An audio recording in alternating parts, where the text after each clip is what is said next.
All right, good evening. What up, good people? Welcome to the O&G StrikeZone. Bryan Fulford, Kelvin Rozier, Marcus Green, broadcasting home from our home studios. Back again. How you fellas doing tonight? I'm doing good, and I just want to tell our audience we're a team and we stick together around here. But it wasn't me.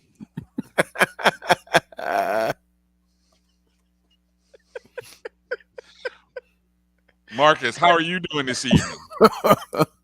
I'm not even going. How are you doing this evening, Marcus? I'm doing good. Man, we just throwing people under the bus early. That was pouring salt in the wound. First the Pacers, now this. Oh, there you go. Now you want to bring that up. Huh? Okay, thank you. Yeah. Anybody else want to dump on, Anybody else? I tell you, man. Misery loves company, my brother. You told on yourself, man. I didn't tell. I said it wasn't me. How'd I tell on myself? Because I said it wasn't me. I didn't say it was you. Well, stuff happens, man. Stuff happens. That just leaves one of the three. So we say hello and good evening to the FAMU. Everybody watching us live on the Black College Sports Network Facebook page. Maybe you're watching us on X, or you could be watching us on the Jericho Broadcast Network's YouTube page. We appreciate everybody there. Also, everybody who follows us on X, on Facebook, YouTube, Instagram. Didn't get a chance to set up the Instagram Live tonight. Sorry about that. So hopefully the Instagram fam will find us on one of our other social media outputs. Got a good show for you planned tonight as we have hit the end of the 2023-2024 athletics season. Coming out of Atlanta at the end of the SWAC Baseball Tournament, didn't quite end the way we would have liked it to, but still have a lot of positive things to talk about. Just doing a little brief summary of things, and we'll kind of spotlight some of the highlights, and we'll start putting together some nominees. Kelvin's already started it. We've already started some of the nominees for the O&G Awards, and we're going to kind of talk through that a little bit live tonight as well as other things such as the SWAC's Commissioner's Cup standings. All that came out.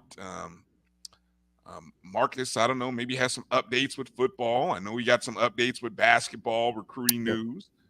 So all kinds of stuff. And coming up at the bottom of hour one, we're going to talk to our SWAC Baseball Coach of the Year, Coach Jamey Shouppe. Always enjoy talking to Coach Shouppe. So we really appreciate him taking some time out to come talk to us at the bottom of our number one. I think I hit about everything there, didn't I, guys? You did. Everything on tonight's show. All right. Yeah, you read the script. I did. Props to the script draft makers. Appreciate y'all. Tried to put together a little some graphics. That's what I was also doing as well. Okay, let's go through the roll call because we know we like to give some shout outs and to recognize everybody who's always joining and checking in the show. I want to remind everybody, as you saw there, one more time, put it up there. You can always donate to the show right there. You could hit that Cash App button if you are a Cash App subscriber. You can also use Oh my God, the Square app, Square. Thank you, the Square, and you can use the QR code that's right there. Somebody told me, Kelvin, I don't do enough promoting. Someone said you don't ask for a lot of money, B. I'm like, the hell, I don't. I feel like I'm like AD Sykes, always asking for money. But, so I make an effort to try to just say we appreciate any and all contacts, and whether it's a cup of coffee or a little bit more, whatever you guys choose to donate to help us do this thing. And we are planning to do some things not only with our strike awards, but also during the upcoming season. We want to be able to get on location, upgrade some equipment when we go on remote, and be able to kind of do some live shows. So any and all contributions all help us do that. If you're one of the YouTube folks, you can also leave a super chat in YouTube. You can also join the Jericho Broadcast Network's YouTube page there, and join our YouTube channel and help support HBCU media, Black-owned media, etc. All right. So with that said, let me go through the roll call and see who's here. I'm gonna go back in time. First ones who came in. So any new stuff that comes in, you feel free to shout us out. Ken, first one in. Good to see you, Ken. Thank you for 34 minutes early. Yeah, well, I love that. See, it pays to go ahead and put the it pays to be notified and be on the subscriber list and hit the bell and notifications, so that way you're all prepared. Ken jumped in early, logged on, and he was ready to go. Jimmy Mack wasn't too far behind him. Jimmy Mack 26 minutes. 26 minutes early. See, that's what we call loyalty, man. That is we appreciate. We appreciate everybody. Show who was there after him though. Bull came in. You don't count. You don't count. Doggone it. You don't count. Yes. 25 minutes early. Yeah, 25. Look, Kelvin's talking about hello, everybody. You don't count. Hello. Bull, we say hello to you. Appreciate you coming in. What's up, Bull? Yeah, Marvin Allen. Duval. Repping from Jacksonville. Demetra Alford coming in. Appreciate you, Demetra, for checking in with us. Meredith also. Say hello to you.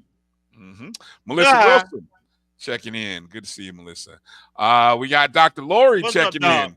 Doc, we appreciate you watching over our chat rooms, one of our moderators. So you guys be kind and be friendly in there. Marcus, we appreciate Marcus checking in, a JBN subscriber. So we appreciate your support, your monthly support, Marcus, definitely. Ashton Harris. Go to work, man. Is he supposed to be at work? He at work. Oh. Well, I ain't say that, Ashton. I ain't say it. See, telling on people. Watch JD TV. Good evening. Good to see you. Thanks for checking in. What's up, JD? Yeah, coming in, a little conversation back and forth. Y'all get in early with the nice hello, checking in. Good to see you, hello. Gail checking in. What's up, Gail? How you doing, Miss Gail? From Cleveland. Good to see you. 305. Mary, how you doing, Mary? Good to see you, Mary. Thanks for checking in.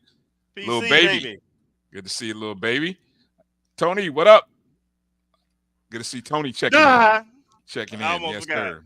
South Florida represent. Edwin Moore checking in. Good to see you. Got some SWAC brethren checking in. Good to see you. Thanks for checking in. Tamara T. Good to see you checking in, Tamara. Got a little. Oh, all right. See, I'm not gonna get her in trouble. Got a little shout out there earlier today. I saw that, Tamara. Yeah. See. Yeah. All right. Yeah. For those, if you know, you know. Shout out. New beginnings. New beginnings. Exactly. Shout out, Tamara. All right. Kenya flashing that bling all over social media, boy. I tell you what.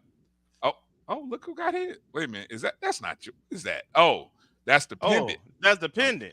Oh, yes, okay. Sir. The pendant came in. Yeah. Kenya did the nice. I like the way Kenya did it. She did the nice box reveal and everything. So that was good. I think she was one of the first ones I saw, and then I saw all the other fan championship rings and stuff. So appreciate you sharing that. Emmett Jones, good evening. Welcome. What's up, Emmett? Yeah, good to see you. I agree 100% here with you, Emmett. It's getting close to renaming that thing, but you give us a couple of more. Hey, Hey, Give us another year or two. That was before we got here. Well, It's yeah, over. It's over. They barely get. Hey, we ain't got but 14 sports then to 18. Yeah, they've got 16, and you know what's interesting? We'll talk about that coming up a little bit later in the show, and some interesting numbers regarding Alabama State, who did win the SWAC Commissioners Cup. Yes, Hollow. Which baseball game? Our last baseball game, or just some of the final baseball games in the SWAC tournament? Just in case you guys didn't know. Grambling State, who we lost to in the semifinals, ended up winning. And if you really think about it, Grambling State's last 3 games, they essentially all dramatic fashion. Yeah, late. I mean, talk about just the baseball gods being on your side of the line. But a good team. Them boys can hit. Yes. Yeah. Which is something that I remember Dr. Cavill telling me, telling me one of his analysis about the Grambling team. He thought they were the best hitting team in the SWAC West, and he was right. He was right. James Austin, you making some predictions tomorrow, James? You making predictions? I don't know what you're talking about, James. You got it.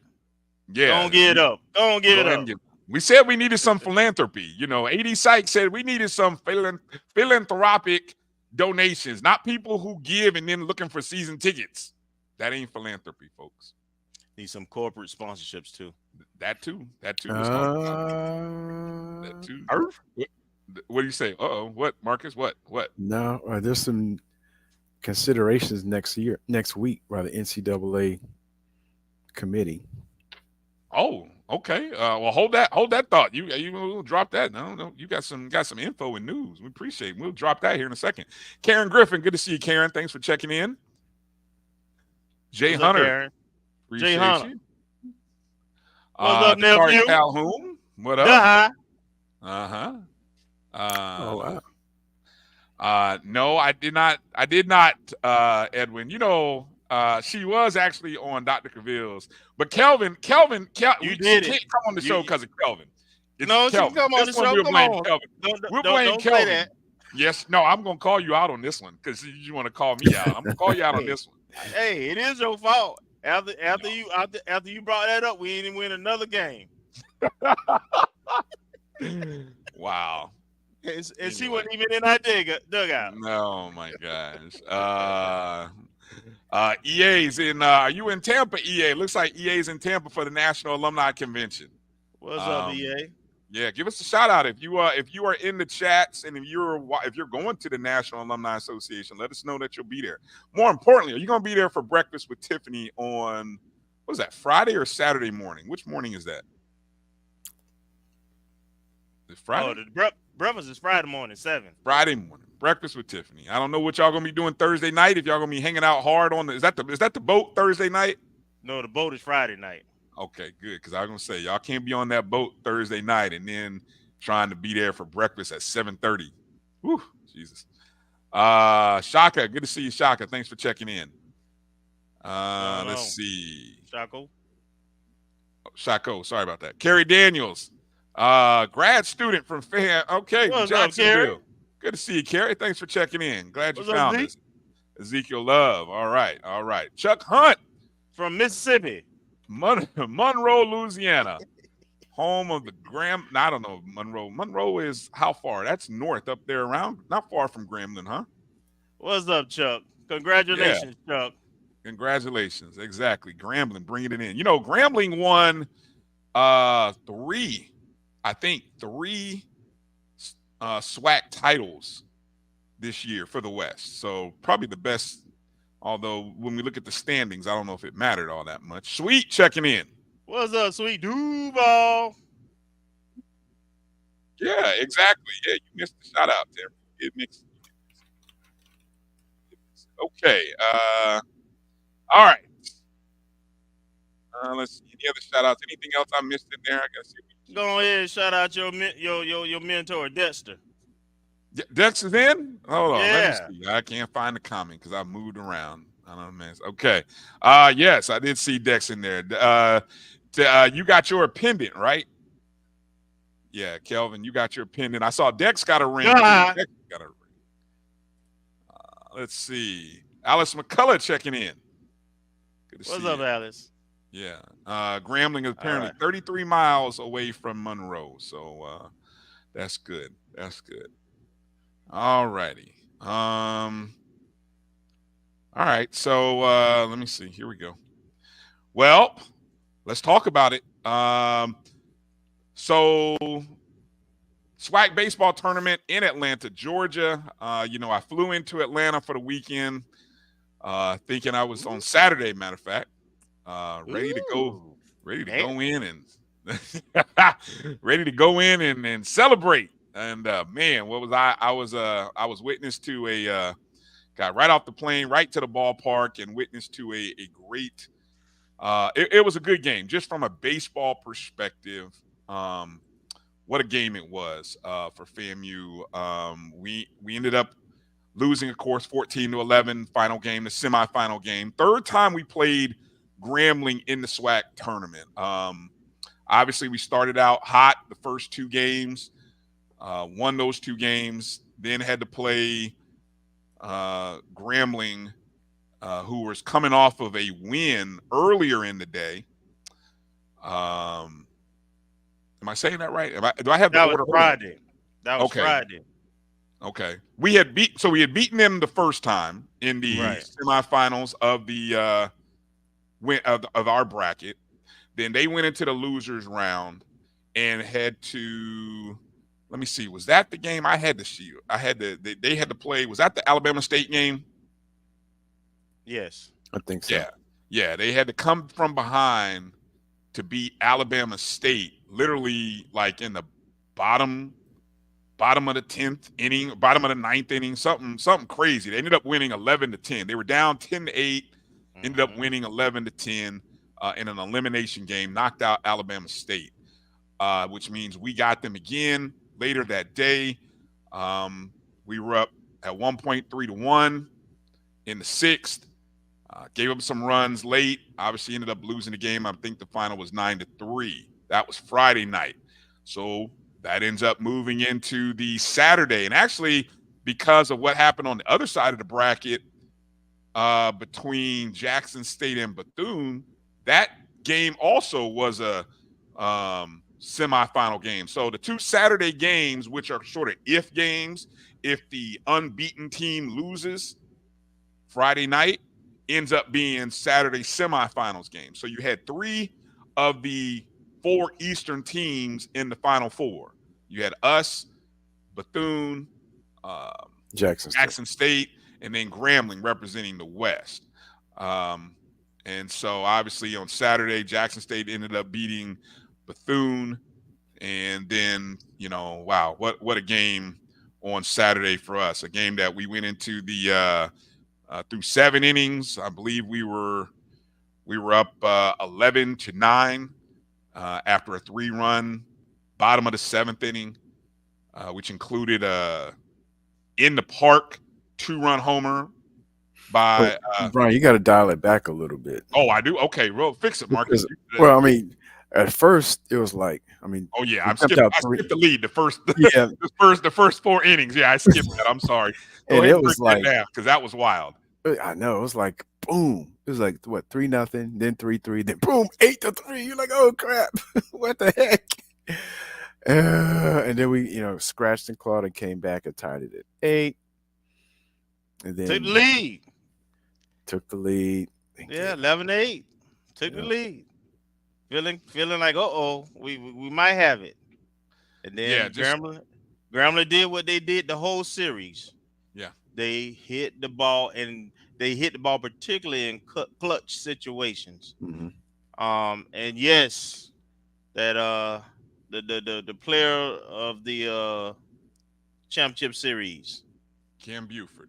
Oh man, he was a monster, dog. He was a monster. He was a monster. He didn't miss when the game was on the line. Did you know that was the young man who played with the remember the Chicago Little League World Series team? Yeah. Back from I guess that would have been 2014, somewhere in there. back when they were 12. So that would have been almost 10 years ago for him. But yeah, he was a part of that team from Chicago. So, you know, it was kind of interesting learning that after the fact, or a lot of people knew it going in. But yeah, he's Grambling State's all-time home run leader. And he just went ham on everybody in the in the SWAC tournament. I mean, I think I mentioned something on Sunday. His last 3 games, the 2 games against us, the game against Alabama State. I mean, he drove in, like going into the championship game, I think he had drove in like 17 runs on like 10 hits, 3 homers. I mean, it was like, dude was, major league prospect. I mean, I think it, you know, between he and Ty Jackson, whichever one would have gotten to the championship game, you're probably those were your favorites. I heard a lot of media people talking about that. Those 2 would have been your outstanding players of the tournament because Ty was having a great series as well. But yeah, just, you know, looking, Grambling had 14 runs on 18 hits. We had 11 runs on 10 hits. I mean, just the things that you saw that happened in that game. You mentioned the 3-3 first inning, the 4-run third inning. I mean, going into the bottom of the third, we're down 8-3, as Marcus said. Then we put 2 runs in the bottom of the third, bottom of the fourth, and then we put 3 in the bottom of the fourth. And essentially, you got an 8-8 ball game going in through 4 innings. I mean, you had 16 runs scored in the first 4 innings. And then in the middle innings, it seemed like the pitching finally stabilized for both teams, really.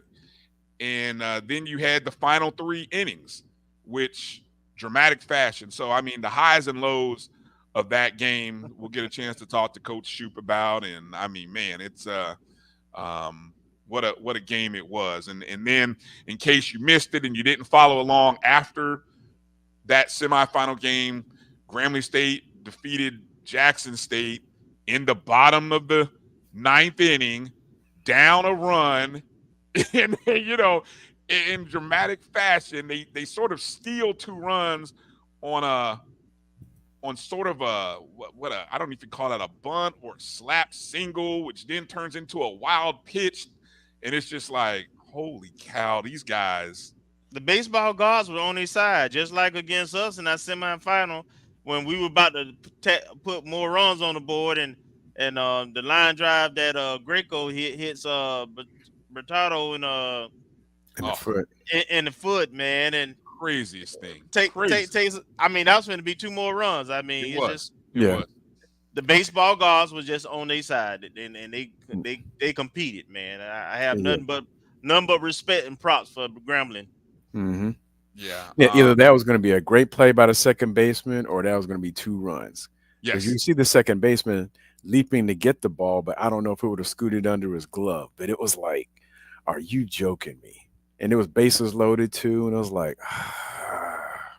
head scratching. I mean, I know. Like I said, we'll get a chance after the break here coming up real short. We're going to talk to Coach Shouppe and kind of ask him, of all of those plays that you go back and in your head, what play or what maybe decision was the most maddening or unexpected? You know, I think, you know, as a coach, I'm sure you don't, some things happen and you're just like, I don't, you know, you don't have an answer for.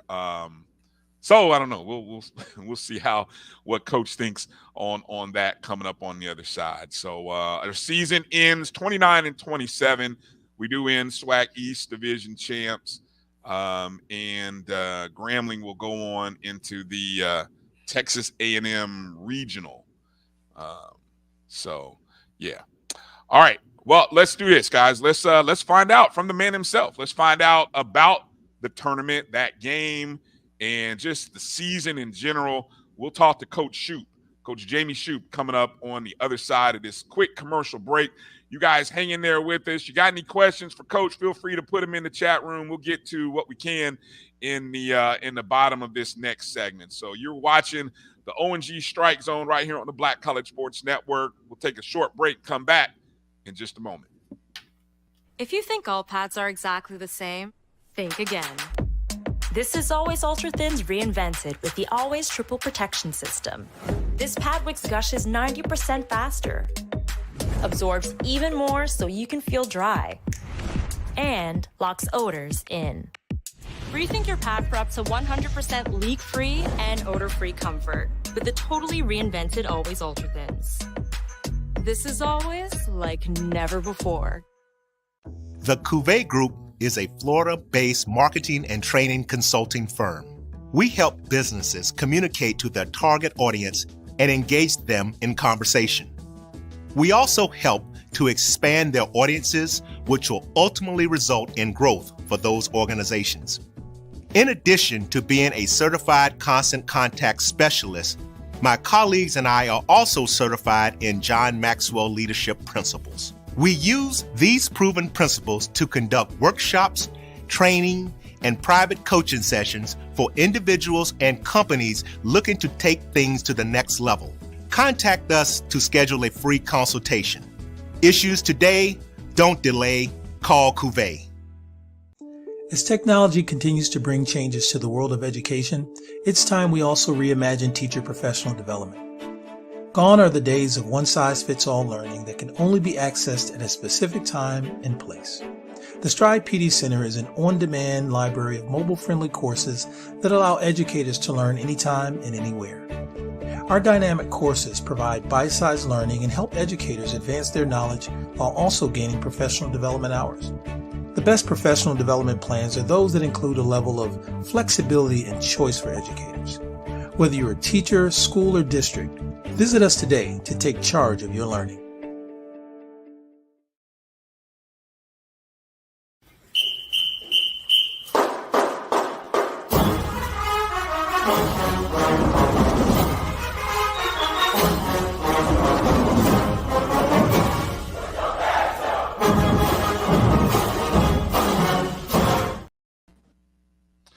All right, welcome back to the O&G StrikeZone. Bryan, Kelvin, Marcus, and it's a pleasure to be joined by our SWAC Coach of the Year, Coach Jamey Shouppe.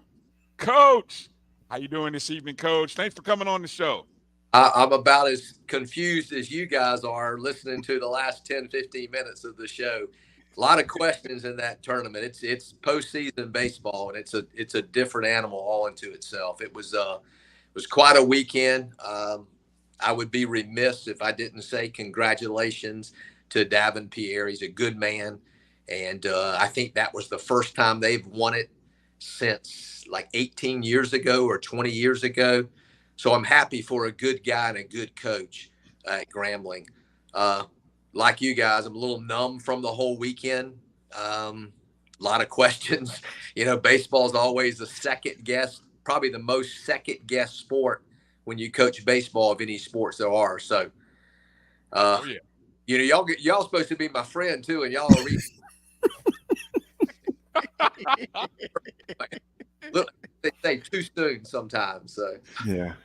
Well, look, Coach, that's why we love you. We appreciate you you coming in and talking to us about it. I mean, wow, like you said, there's just so many different things that happen. Is there a, you know, not the second guess, but just even in your own mind, when you look at just plays or situations, what's the maybe the one player situation? And I asked you to, amongst a bunch of them, say what's the one that stands out as the most maddening?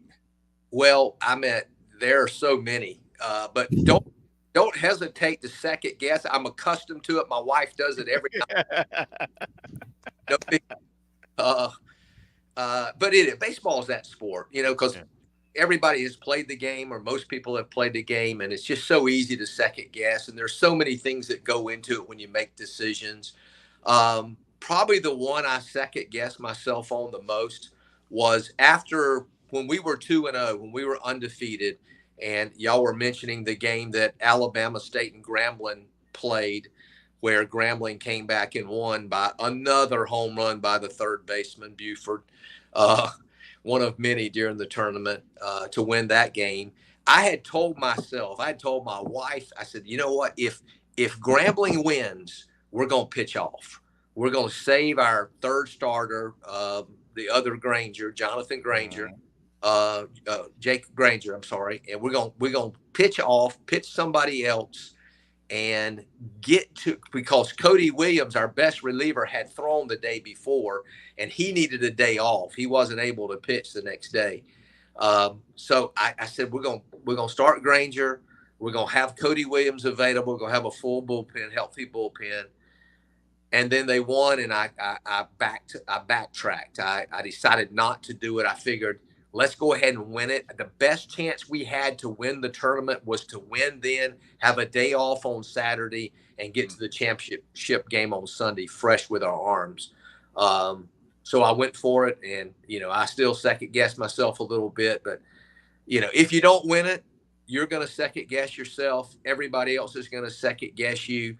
I mean, Alabama State, I'm sure, is hearing the same thing right now. Jackson State's hearing the same thing. There's just so many things during the course of a baseball game, a tournament, heck, a season, where you sit back and say, if I'd done this differently, maybe this would have worked out. But, I've got a lot of years of experience in this game, and one thing that's consistent with this game is it's inconsistent. You never can figure out human error, what goes into it, the nerves that go into it, how these 18, 22-year-old kids are going to react under certain situations. So it was a fun tournament. I hate that we didn't win it. That does not, in my mind, and even it does in my wife's. So as I said, she's the biggest second guest and the biggest fan I have. But, it doesn't take away from the fact that we were 22-8 during the season. If you look across the landscape of college baseball, and now I'll sound like a coach trying to make excuses, but if you do look across, you look at the ACC championship, Florida State, Duke. Florida State was the 5th seeded team. Duke was the 6th seeded team. The 6th seeded team won. The number 1 team in the ACC, North Carolina, didn't even get to the championship, didn't even get to the semifinal game. So SEC, number 1, Tennessee in the country, was also in that tournament, won it, got to the championship game. Heck, they played number 11, LSU, I think, for the championship game. So on a given weekend in this crazy game of baseball, anything can happen. It happened for us 2 years ago when we were the number 3 seed from our side coming in.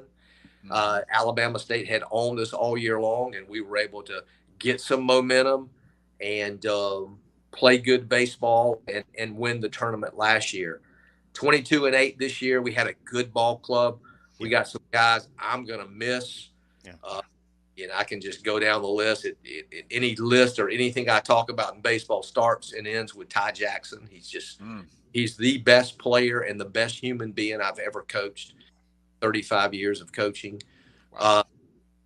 It was a good season for our guys. It's unfortunate that there's no reward for that.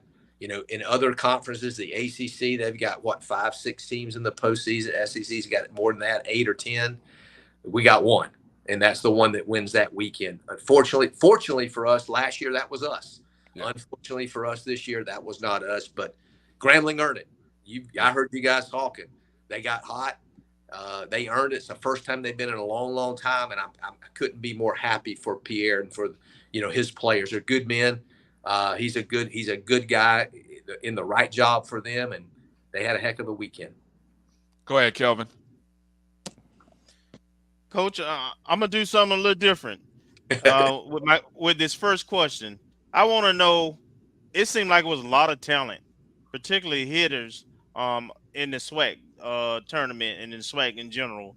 And of course, Grambling had a kid who was an SEC recruit, so the talent levels seem to have been really good. Talk about some players that you think may have a chance at the next level, including your own.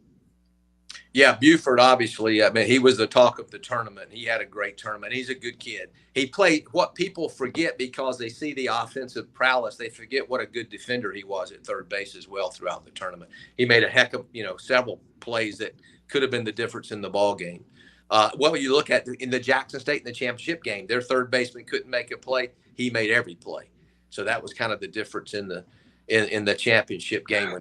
What a championship game that was. A swinging bunt to win it where the pitcher throws the ball away at the plate to score not only the first run, but the second one to win it as well was a heck of a way after they had hit the ball so hard the whole tournament, especially against us.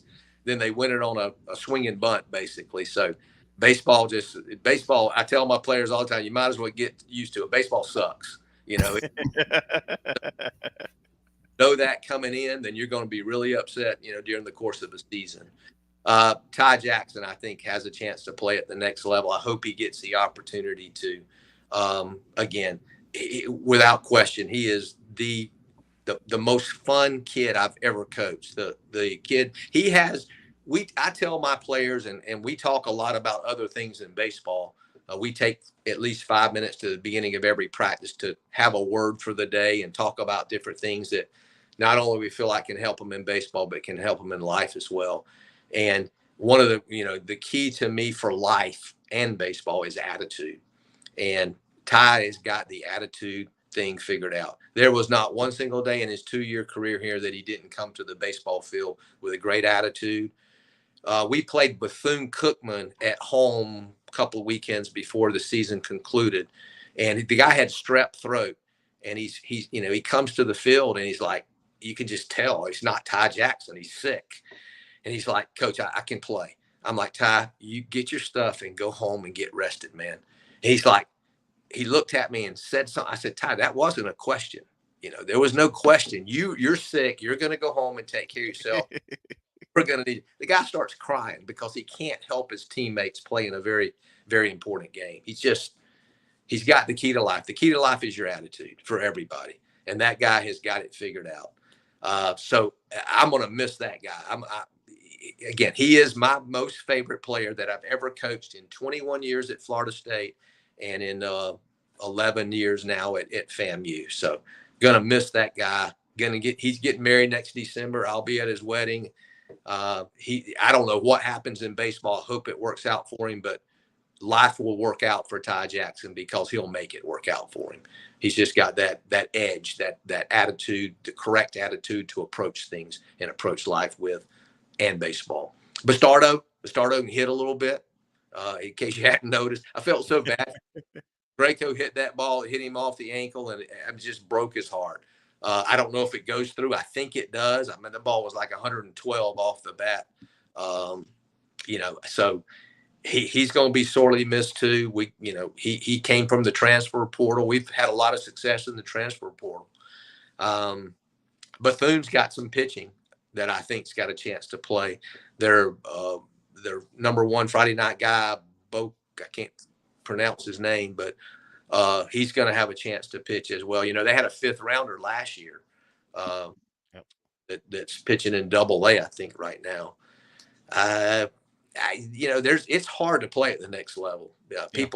People say they're going to get a chance, and I don't think people realize, especially now that the draft is condensed to 20 rounds. I mean, back when I played, there were 50 rounds, 70 rounds some years. So there were a lot more kids. There were a lot more minor league organizations. There were a lot more student athletes that got a chance to leave college and play professional baseball, and that's not the case anymore. So it's the elite of the elite when it comes to that. We mentioned Ty Jackson. I mentioned Bastardo, Greco, Buford, the pitcher from Bethune-Cookman. Those are the best players in the SWAC, and there's no given that any of those guys are going to be drafted and get the opportunity. It's just tough when you look at what other schools are able to basically pay for now and bring in kids that have played baseball life and are basically professional baseball players now playing in college. There's a lot of those out there. So it's those are the guys just off the top of my head. I'm sure there's more that I've omitted. You guys have mentioned some, I'm sure, but Ty Jackson is the one that I just hope gets the opportunity because he'll will himself to the big leagues, I believe, if he gets the opportunity. Agreed. Thanks. Go ahead, Marcus. Good evening, Coach. I guess I have a double question. The first one, one thing I've noticed recently, and this is in Major League Baseball, and I'm an Atlanta Braves fan, been a lifelong Braves fan, and I've seen in the playoffs the last couple of years, some teams go to what they call a bullpen game. And I was wondering if the approach on Saturday was a similar process, a thought process, with the hopes of saving Granger for the championship game on Sunday. Yeah. Okay. You want me to answer that and then come back to the next question? Yes. Yeah. First of all, I hate that the Rays lost Acuna for the year. That's going to hurt their chance to get back there this year and have a good, successful postseason. He's a heck of a player. Yeah, I mean, it was a bullpen game day. I don't mean this to sound bad for, Grambling. Certainly they deserve to win it, but I was not going to do what they did. I was not going to overthrow. Caleb Granger is small in stature. He had thrown on Wednesday. If we got to Sunday, he was going to pitch like we did Veets last year, but I wasn't going to rush a guy that's smaller in stature and have him throw. I think he threw 101 pitches on Wednesday. So he was going to get 3 days off. Next year, when we get that same situation, and hopefully we'll be able to get to the tournament and be 2-0 and, continue to play, but I will not do it next year either. I'm not going to throw a guy and risk hurting somebody's arm in his career, if they have a professional career, for the sake of winning a championship on one weekend. It's just not worth it. They gambled. They asked Pierre that during the interview, and he said that this guy that was pitching was an alien. I think that's the word he used, meaning that he's just a special young man. You got to know your kids. You got to know your talent. But no, I wasn't going to throw Caleb Granger until Sunday, till the championship game, and nothing was going to change my mind on that. Winning is important. Winning is everything while you're playing, but these guys still got to be able to use that arm the day after they're done playing as well. So that's the reason I didn't pitch him. Was it tempting? Not really, because I thought it was the right thing for me to do with Caleb Granger. Had it been a big dude, a big horse, like a Veets, and we were in that situation, I might have done it with Veets, but maybe. But then again, if you threw Caleb Granger on Saturday, then you're probably don't have much. You're going to have what you had on Saturday on Sunday for the championship game. So that's why I did it. That's why, that's how I looked at it. Okay. I guess the second question, kind of looking towards the future, we have a lot of star power and talent that's leaving the team. But from what I've been able to glean on social media, we have quite a few young talent coming in, not as heavy on transfers, at least the ones that I've been able to find, but really heavy on regional high school talent, and maybe even a couple out of Chicago. And I know if they haven't signed yet, I'm not going to ask for any names. Yeah. But how do you see the role of the team, or the makeup of the team next year? Do you expect it to continue on the trajectory that we've seen the last 2 years, or would you expect somewhat of a rebuild? It's going to be a rebuilding year, but the good thing about that is we have pitching next year. You can afford to bring in high school kids. It was kind of by design. I think I've signed 10 kids during the early signing period, the most I've ever signed in the early signing period. And I think 9 of the 10 are high school kids. We signed the junior college outfielder from TCC, center fielder, that will come in, but the rest were high school kids, including some local kids that can really play. And that was by design, because I did feel like we're going to have a pretty good pitching staff next year. I redshirted 4 guys this year that were freshmen, just because of the number of arms we had, because you can only travel with so many. But I love those freshmen that I had this year. You're going to learn their names next year. I can promise you that. To complement the guys that are returning. Both Granger boys are returning, I hope. The freshman left-hander, Carson Kelly, will return next year. The bullpen will come back a lot. Cody Williams will be back. He was our best arm at the bullpen this year. And then I've got those 4 freshmen that I talked about that I redshirted last year. Pacheco is one of them. Nick Spry from Atlanta. Brent Sims from Atlanta, and then Ryan Young from Gainesville. So those were 4 freshmen I loved this past year that we just were fortunate enough to redshirt. They weren't quite ready, but they're going to really add some depth and make a name for themselves next year, I feel like. We signed the best arm, I think, in Tallahassee. The left-hander from North Florida Christian School. He's had a heck of a high school career. We signed the third baseman at Leon. I think's got a chance to really be a great hitter. I said by design because of pitching, also by design. These kids, we signed Corey Fortson from Albany State. I don't know if you've seen that young man. He looks like he should be playing linebacker for James Cole. I mean, he is impressive. His mother was a FAMU graduate. Yep. Just a wonderful family. But yeah, I'm excited about Corey as well from Albany, just up the road. We signed a couple of other pitchers, kids from down in Tampa named Heen that can really throw it. There's one more that was a special arm, I felt like, too. A kid out of Georgia, Cameron King. So I like the young kids. Again, by design, because we've got pitchers, I like the kids we're bringing in. But also, it's those kids taking me out. I mean, those kids come in with 4 years of eligibility, and I got 4 years left before I'm going to get on a radio show and do what y'all are doing. We got a spot for you, Coach. I mean, by then, we'll be big time. We'll have a whole studio. We'll be ready to bring you in whenever you want to come in. Doubt it. I don't doubt it at all. But I'm excited about this recruiting class. So it's kind of by design for two reasons. But the biggest reason is, I like these kids. They're maybe not be ready. You did include one from Chicago. I got a big power hitter coming in from Chicago. They may not be ready, but they're going to get a chance to find out. We're going to get a chance to find out whether they're ready or not. We do return some pieces, though. We return our shortstop, Jay Niles, who's just had a great career, very good defensive player. Will Brown's coming back off the injured list last year. He got hurt and had a shoulder surgery. He'll play second base for us. Popple's back behind the plate. Popple's a very good catcher. Good hitter, too. Good hitter. Very good hitter. Ben Kim's back, and he had a good year offensively. Jordan Brown's back in the outfield. So we got some pieces coming back. And rebuilding, I hope it's more than rebuilding. I think we'll have a chance to be competitive. And you just never know with what you're going to get with high school kids. We get a couple of those kids that step up right away. We got a chance to be right back where we were this year. Okay. Well, thank you, Coach. I think the only place we will lack a little bit will be power.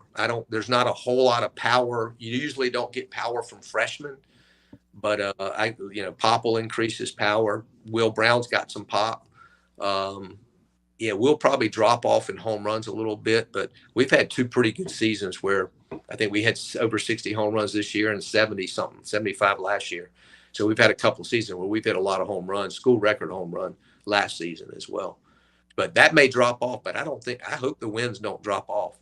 I see us being very competitive because I think we're going to be pretty good on the hill next year. Okay, thank you.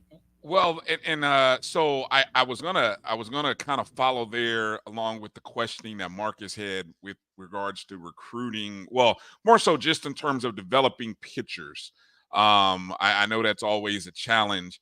Because it seems like in the tournament, we always talk about how it's always comes down to the team that has maybe their third, fourth, or fifth pitcher, or even the bullpen that helps advance their team to a title, like it did for us last year. And I don't know, maybe some people might say it didn't quite come together this year for us like it did last year, but it may have come together more for Grambling. I'll say that it was definitely didn't come together for us pitching wise this year, no question.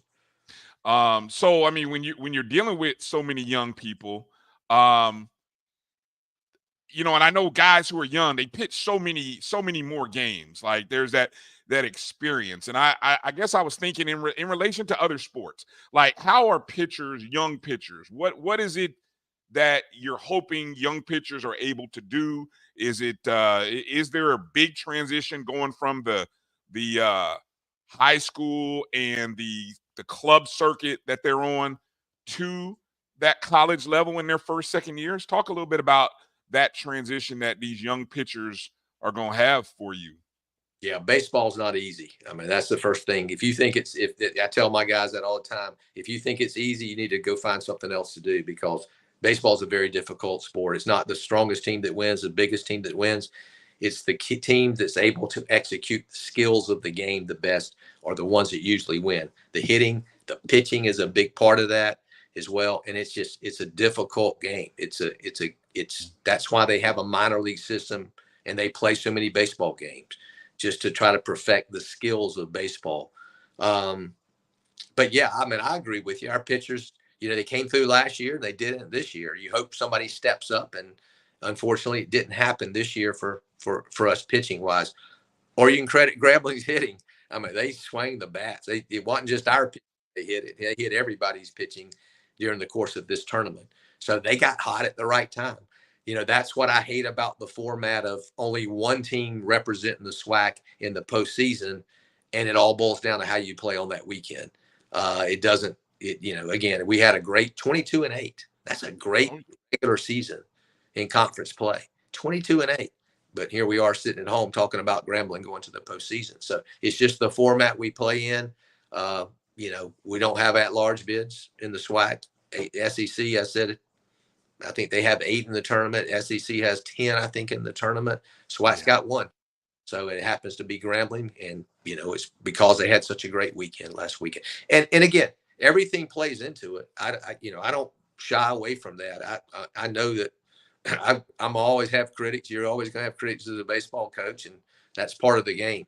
But again, nobody's harder on themselves than I am, because I understand it boils down to the decisions you make, and fans may not always understand those decisions you make, but we don't make any decision without a lot of thought and a lot of conversation between my assistant coaches.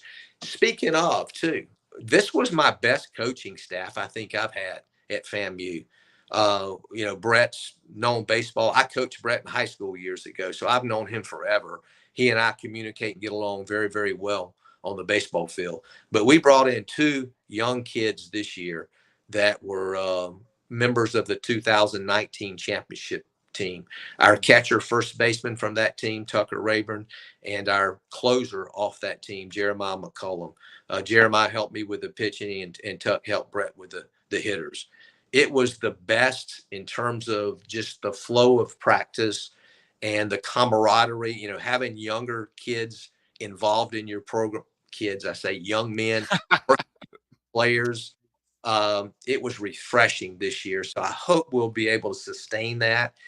We'll be able to sustain success in this program as long as we're able to sustain a coaching staff that can help us.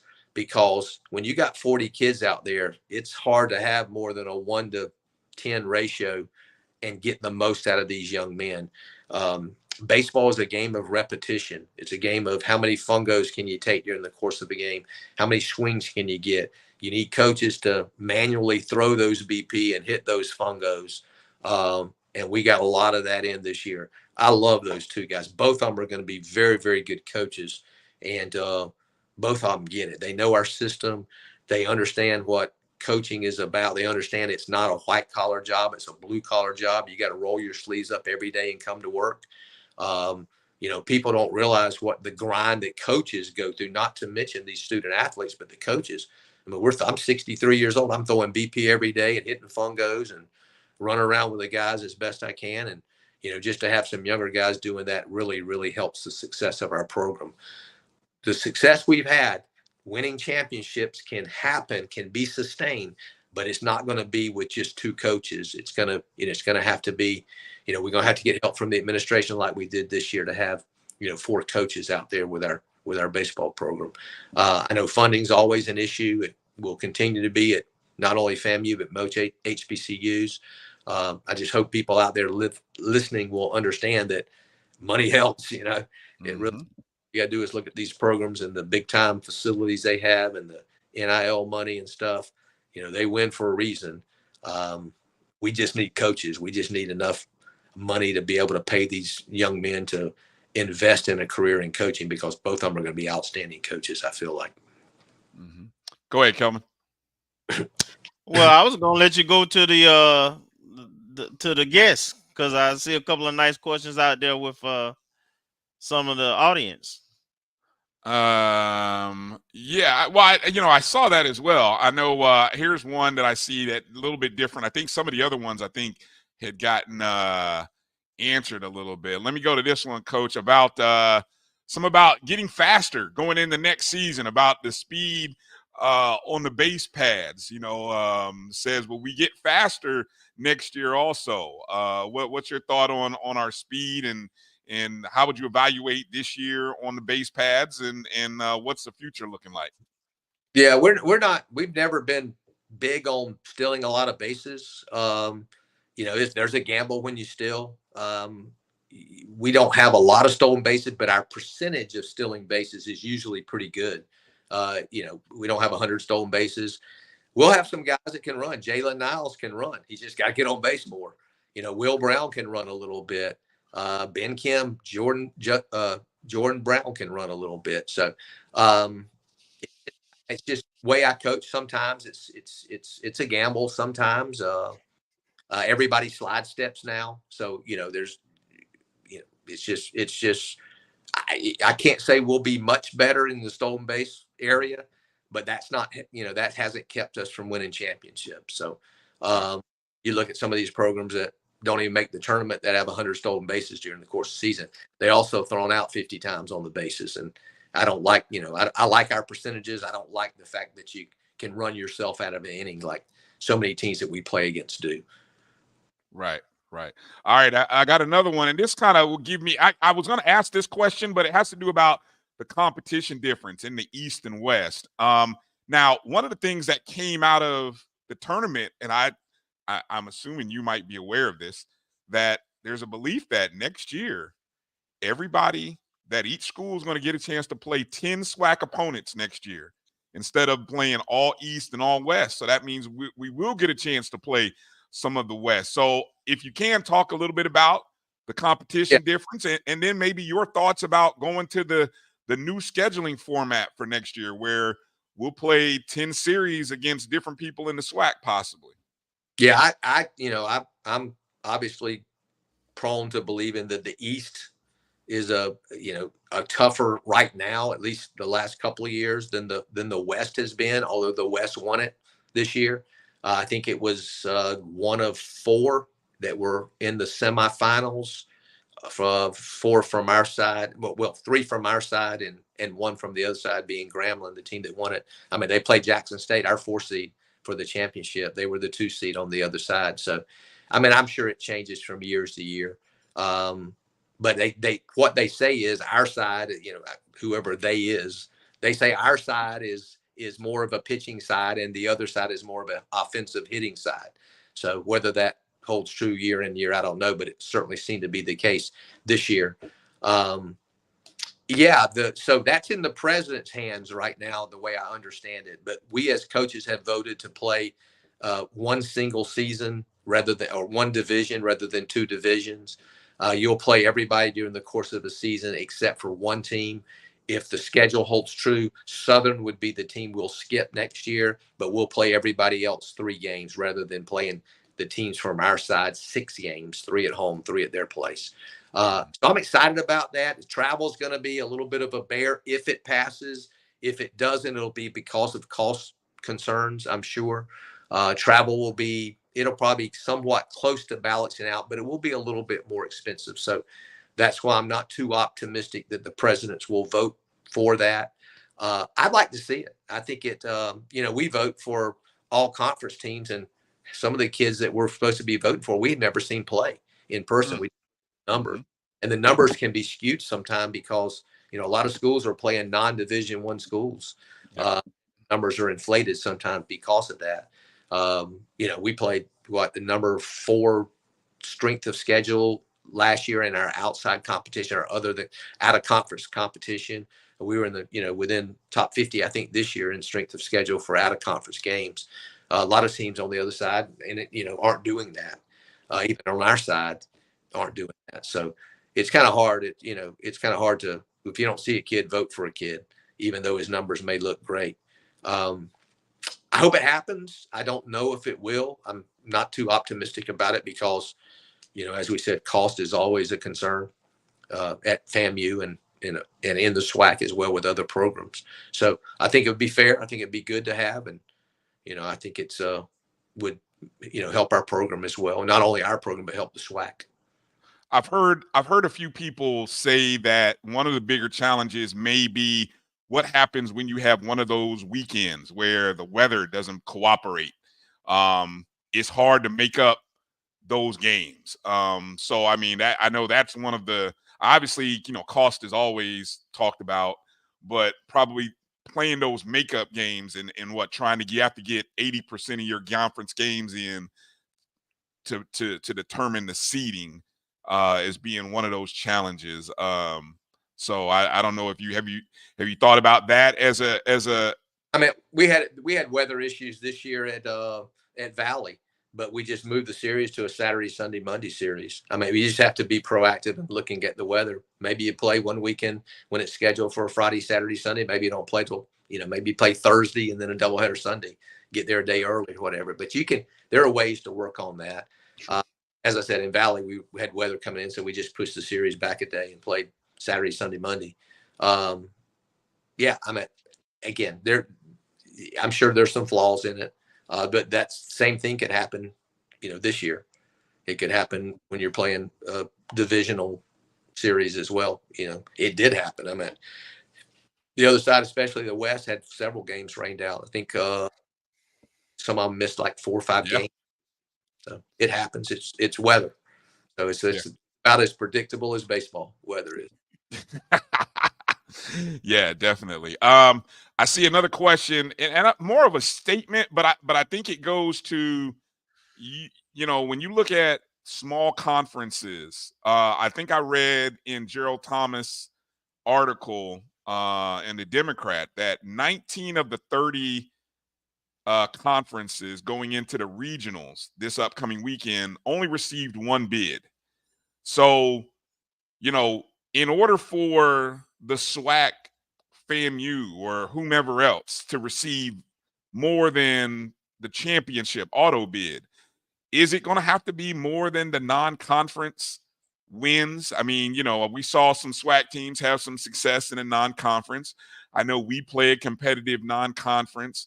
Is that where it's going to have to come in order to become a 2-bid league, or is really the NCAA going to have to change and expand the format? What's your thoughts on that? Honestly, I don't think it'll ever happen. I don't think there'll be an at-large bid coming out of not only the SWAC but other small schools as well. We just can't. I mean, we don't compete in the same arena as the SEC and the ACC do.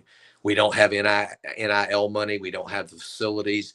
All you have to do is look at the history of teams from the SWAC or teams from other small schools that go into the postseason. The only win I know of we've never had a win in the postseason. Postseason being the NCAA regional tournament. Bethune-Cookman went to Florida and won a couple of games in a regional, but I don't know of any other teams from a small school, even some of the other leagues that have gone in and won. And until you're able to do that, then you're not going to get at-large bids from your conference. And you're not, in my opinion, it's going to be very difficult to do that with the handcuffs that we have when we play, meaning we don't have NIL money. We don't have facilities. We don't have the things we don't fly places. We don't have the money that these other programs have. It's crazy what these programs have now in baseball. There's probably a dozen coaches are making over $1 million a year coaching college baseball. That's unheard of. And, back in the time that I was at Florida State, we were nowhere near that. So it is really blown up. The more, the ones that have get more, and the ones that have not don't get much more. The ones that don't have don't seem to get any more. So I just don't ever see it happening until we can compete against even the mid majors and be consistent. I don't see us getting at-large bids. It's going to take some time. It's going to take some history for it to happen, and it's going to take some success in Grambling goes and plays Arkansas. We'll see what happens, but they would have to be successful to start the trend of SWAC teams going into the postseason, the NCAA regional tournament, and being successful. Once that happens, then we can open some eyes, but that's hard to happen. Grambling's playing Arkansas. Arkansas's probably got $2 million that they can give to players to buy them to come to Arkansas and play. They're getting the best of the best. Their facilities are unbelievable. They're going to play in front of 12,000, 14,000 fans at Arkansas. I've been to that stadium. It's a crazy environment. So it's just unfortunate, but that's where we are. That's I don't think it's possible, but I hope I'm wrong. Gotcha. Marcus, Kelvin, any final questions you have for Coach? No questions. Just on a comment. First of all, thank you for a wonderful season, and looking forward to what you gonna do for the summer. I'll be on the road recruiting. So, okay. We're missing a couple of pieces. So if we can get, I think, one more solid bat, maybe one more arm, I think we'll be very competitive next year again. So excited about next year. Disappointed, obviously, like anybody that has followed FAMU baseball, the fans. I'm no different. I mean, I'm a fan of these young men as well. Disappointed we didn't get the job done, but again, to be unsatisfied with a 22-8 regular season record, it's probably the best record that I've had in my 11 years here. Winning percentage wise, anyway, and it's hard to be disappointed when you got to coach Ty Jackson and you got to coach Jan Michael Bastardo and Adam Hayden-Moda and those guys. It's just hard to be disappointed. You've poured your heart and soul in those young men for the last couple of years, and you smile because they're going to be successful, because not only with the parents they have and the influence they've had during the time they were at FAMU, and the way we've treated those guys and loved on those guys, we know they're going to be successful. Brett will tell you the same thing. The other two coaches will tell you the same thing. It's been a joy and a pleasure to coach those young men. And it's going to be hard to take the field without Ty Jackson smiling at me every day. But there'll be more Ty Jacksons come along. Well, maybe not Ty Jackson, but close to it. There'll be more young men that come along that will be able to help, and they'll help us as much as we help them along the way.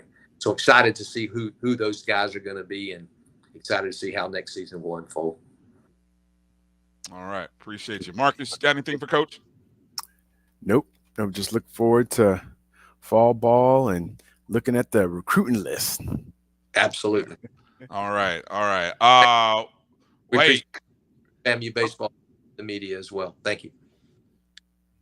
Coach, we certainly appreciate you. Want to remind everybody to go support. I'll make sure to put up the Rattler Athletic Fund link there. We've got to find a way to continue to support our championship winning programs.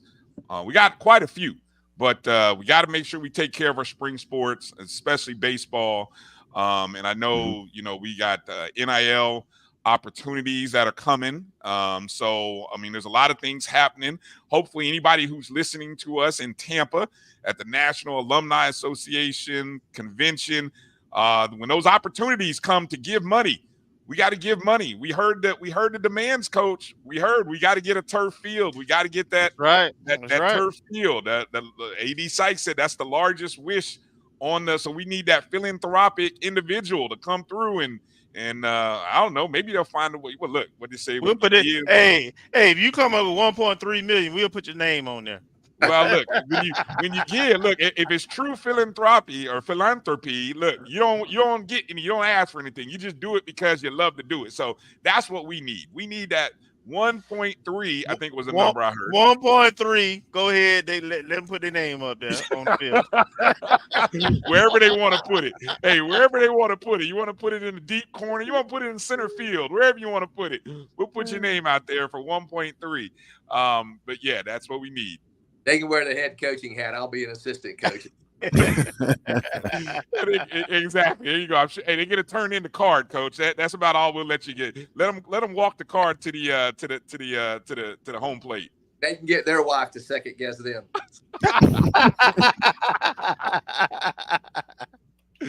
Oh, that's a good stuff, man. Well, hey, Coach, Thank you, Coach. Yeah, we appreciate you. Appreciate the season. Congratulations to you, the coaching staff, the players. I mean, SWAC, what a SWAC East champs.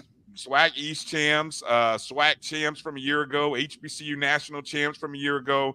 It's been a heck of a 2-year run, and I think I heard like 16 young men who were a part of the senior night festivities. So it's a reload, Coach. But we like to say we reload. Hey, one last thing too that I failed to mention. It should have been the first thing I mentioned.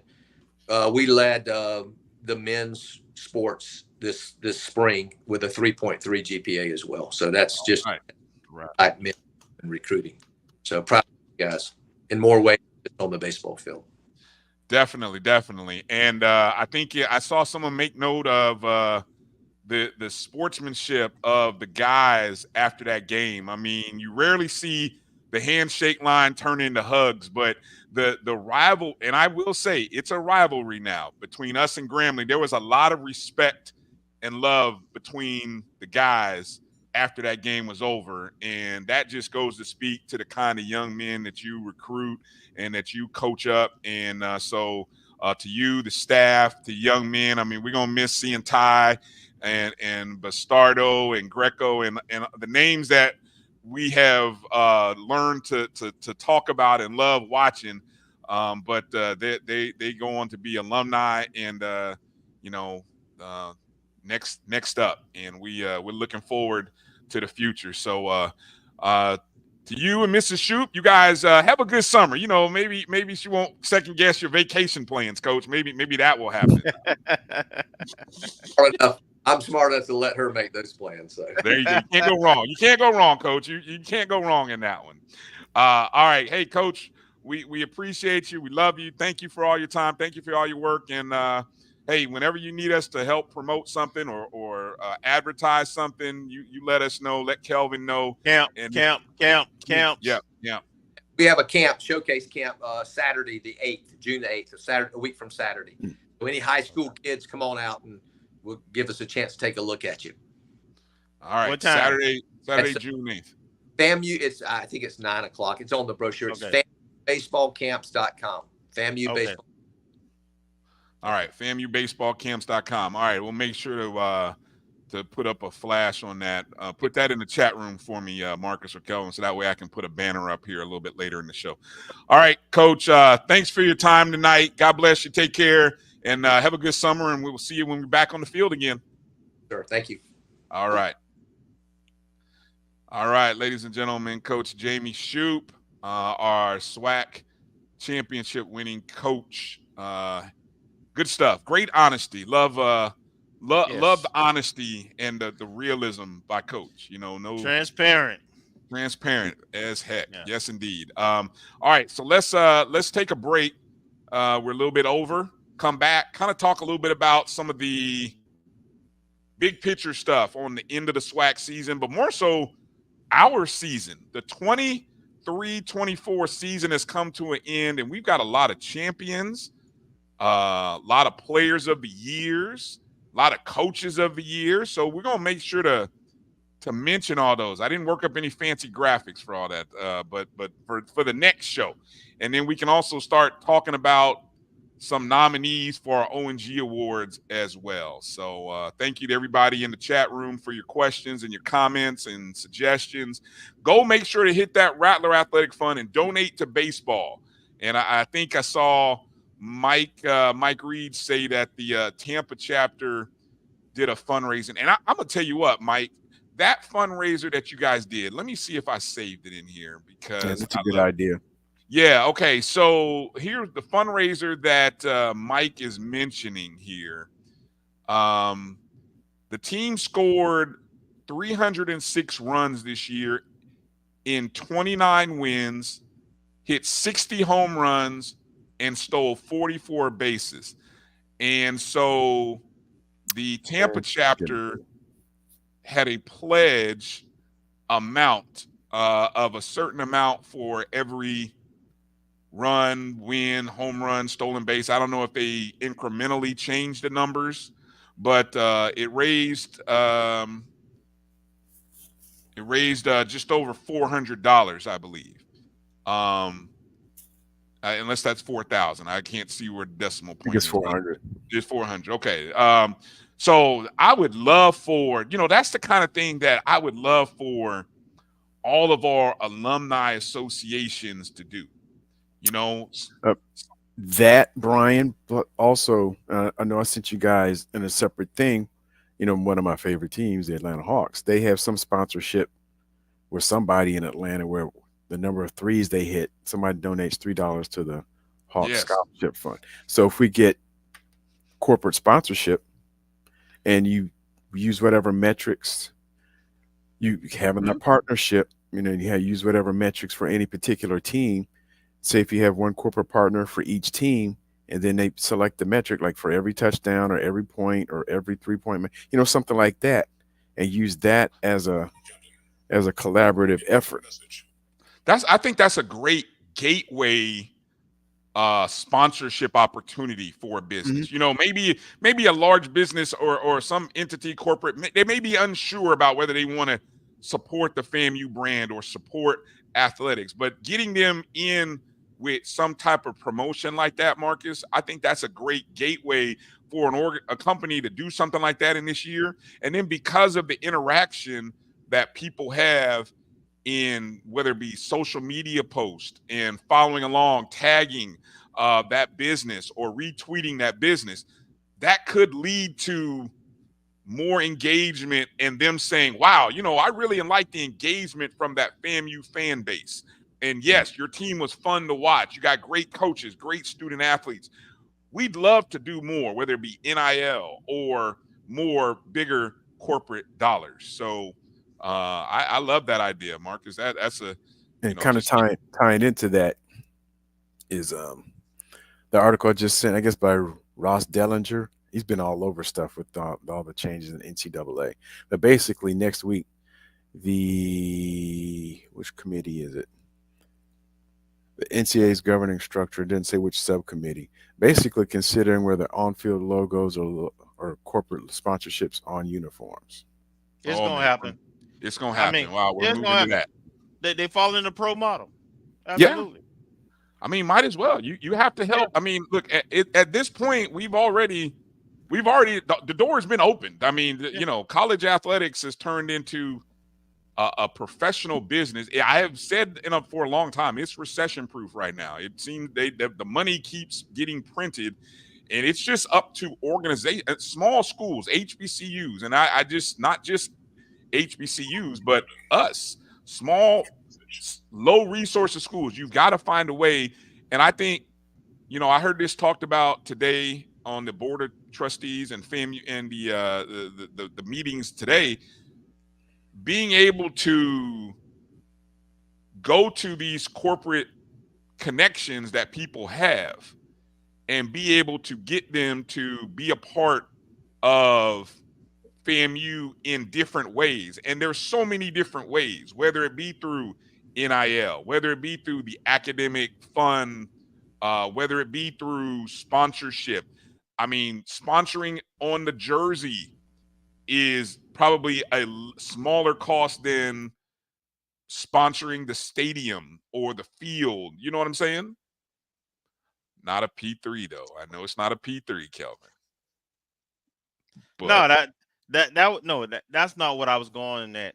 I was going to say the key to that, I thought the AD actually articulated this, is that we've got to change our structure. We've got to have somebody part of the foundation who is dedicated, committed to nothing but athletics.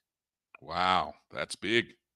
Yeah, that would be. There's a lot of people on that foundation board. I mean, if you've seen that foundation board, there's like 20 people.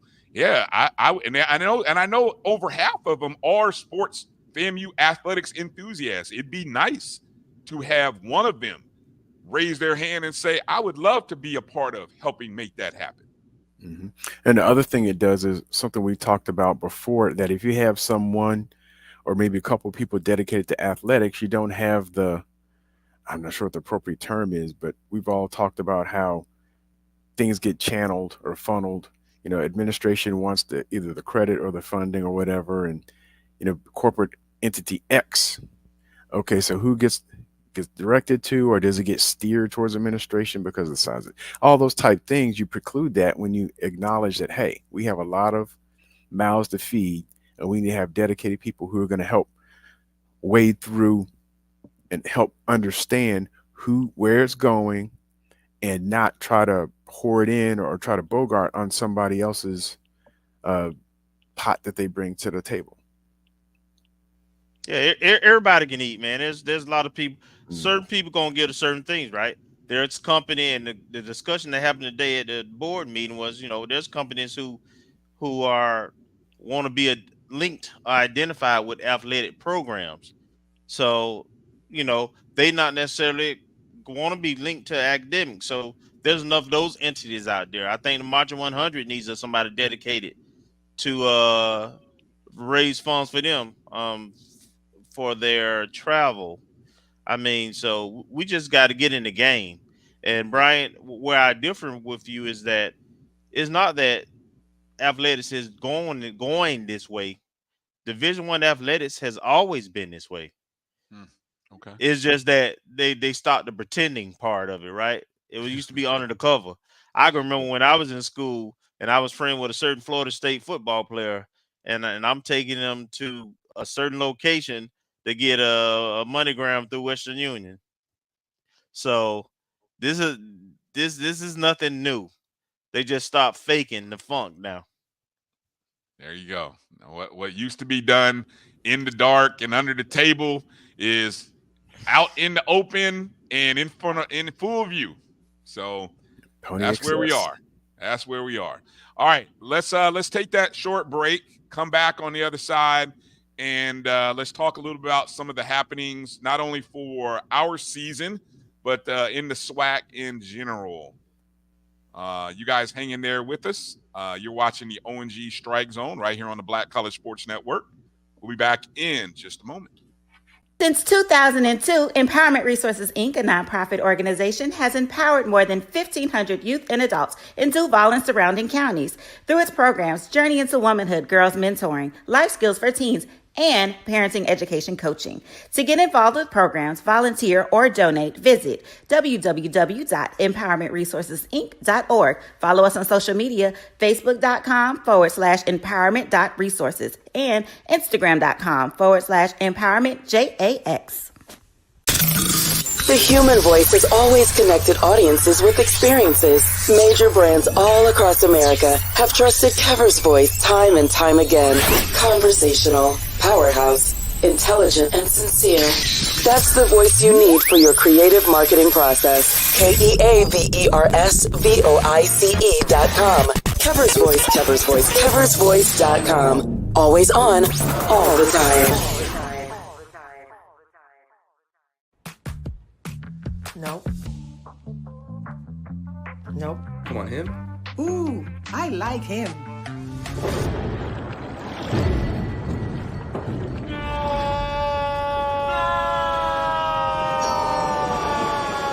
Quick, the quicker picker-upper. Bounty picks up messes quicker, and each sheet is 2 times more absorbent, so you can use less. He's an 8. He's a 9.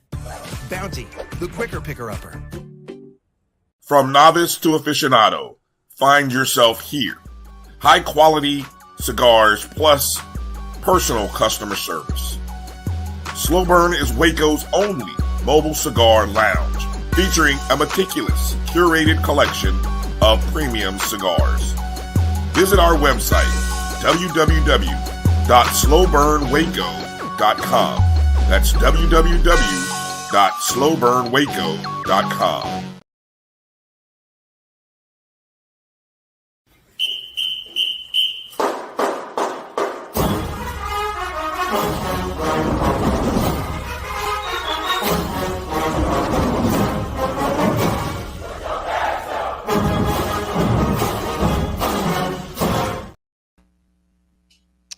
All right, welcome back to the O&G Strike Zone. Bryan, Kelvin, Marcus. I want to encourage you guys again. Hold up, I'm going to put this quick banner up here. As you heard from Coach Shouppe in our last segment, FAMU baseball camps coming up. I think he said June 8th. 8th, yeah. June 8th. I think he said 9 to noon, something to that effect.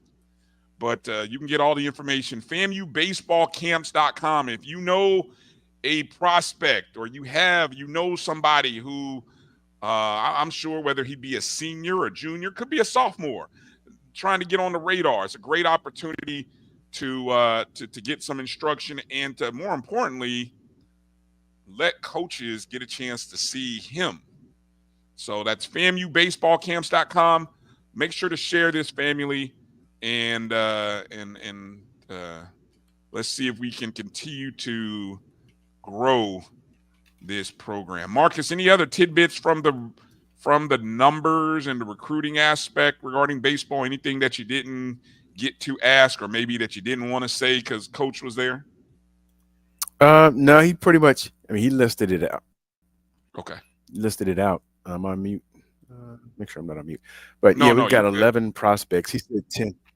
He said 10, and I don't know if I added somebody that wasn't supposed to be there, but I mean, we've got a couple catchers, outfielders, pitchers, and a lot of local and in-state talent. So yeah, we're restocking, and it looks like we had 4 to 5 folks that he redshirted. So, it should, if everybody comes through and all the talent meshes, we should be pretty good. Good stuff. Do us a favor. However you're watching the show, Facebook, hit the like button on Facebook. Hit the thumbs up on YouTube. Thank you, Dr. Lori, for the great reminder there. Appreciate all of you guys. And if you're not already following the O&G StrikeZone on Facebook, on X, on Instagram, on YouTube, you can do all of those just at O&G StrikeZone, O&G StrikeZone, O&G StrikeZone is where you can find us. Okay. Oops. Okay. Let's talk about the season this past year. I did all this, and a lot of it was covered again today in the Board of Trustees DSO meeting. And I will give credit and say props to the DSOs, the National Alumni Association headed by Mr. Curtis Johnson, the Rattler Booster Club headed up by Mr. Selvin Cobb, the foundation, who's now running the foundation now? Donald Palm. Mr. Donald Palm.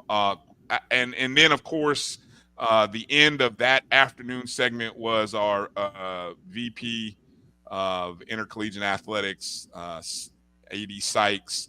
All of them, I thought, did a great job. I thought that was a very it was an hour and a half, maybe 2 hours, but I actually thought it was productive. I thought, yeah. I didn't watch. Informational. Yeah. From an informational, productive, it is what it is. Now it's up to those individuals to carry forth the information and do something with it. I thought so. That was very encouraging. And I thought AD laid out a lot of the challenges, very upfront and formal about what we need. And so I think the more times she says it, I think it's starting to hit home with people. I think it's starting to hit home. But okay, so here's the summary of the 2023-24 athletic season. Let's start from the top, the tippy top. National champions. This is the first time, and Kelvin, I consider you one of our great historians of FAMU Athletics. In the history, have we ever had 2 national champions in one academic season? No. So we have 2 this year. Not in terms of teams, no. Teams. Yeah. Well, what other? What else is there? What other metric are you thinking? You can have individual sports. Oh, I got you. Okay. Like track. Mm-hmm. Oh, okay. Gotcha. Okay, so among teams, yes, we have two of them, and I think most of us know who those two are. You obviously have football, and you have golf. And again, this is academic year. Last year in 2023, we had two, but that was in a calendar year, right? We had baseball and football in the calendar year of 2023. This is the academic year of 23-24. Okay, so a little bit different. But still, we are in the midst of a great run right now. Then we go to conference champions. Now, because we're in a conference where we have tournaments, obviously, but you also have regular season. So we're going to count regular season and tournament champions, to which this year we had 5. We had 2 regular season champions. That would be volleyball and tennis. And then we had what? Are you talking divisional or are you talking about? No. Again, conference champions, regular season or tournament. Not division, because here's why I'm saying this. Let me get to the list and then we can debate. Okay. So when I say regular season, and because there's no divisions, this would be the regular season championship. Went to volleyball and tennis. Volleyball was co-regular season champ, and tennis was, I believe, also a co-regular season champion. Okay. Okay. Now, then we had tournament we'll say tournament or event conference champions in football. I don't think volleyball was a co. Yes, they were. I read it right off of FAMU Athletics. Matter of fact, we were a co because we finished in a tie with Alabama State. I read it right off of FAMUathletics.com. Now, somebody in the chat, you want to correct me, please do. I'm just going off what I read. And then, so again, then we had football, women's cross country, and women's indoor track. Those were champions. So we had 5 conference champions, regular season or tournament. Softball was SWAC East champ. Okay, now we go to division champions. We had 3 of those in the 3 sports. Now, there's only 3 sports that have divisions in the SWAC. That's football, softball, and baseball. We won the East in all 3 of those sports. Okay. Now, if it gets approved, baseball will do away with division champions next year, because everybody will go to playing 10 opponents and you'll leave 1 off. So it'll just be more of an open tournament. And I would not be surprised if in the upcoming years, if football moves away from divisions as well. I won't be surprised. And softball too. I just think the trend is moving away from divisions. I think that's becoming more of a trend. And taking the best 8 to the tournament. And that means that the West gonna have maybe 2 teams. Yeah. And a great point by Edwin. Yes, division champions count towards the Commissioner's Cup. So great point there. Yes. Yeah. Yeah. How does that point break down? Because I saw, and I don't want to get into a controversy, and also, it's getting close to my time. But I got the numbers. I don't understand how the points. We'll go over the numbers. I don't know how the points roll up, and I'm not starting any controversy, but I'm just curious because like if you see like, okay, you get 10 points for first place, 8 points for second place, 6 points for third. Or I'm trying to find that out. Look, Marcus, you're right on point with what you're asking because I've been trying to hunt that down. When we look at the numbers here in a second, if you want to reverse engineer and try to figure it out, I guess we could. But really, there's a formula.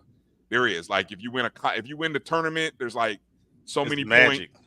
There is a formula. I don't know, Edwin Moore in the chat, if you're familiar or if anybody else in the chat is familiar with the point breakdown for the Commissioner's Cup, please do share it. All right. David Copperfield.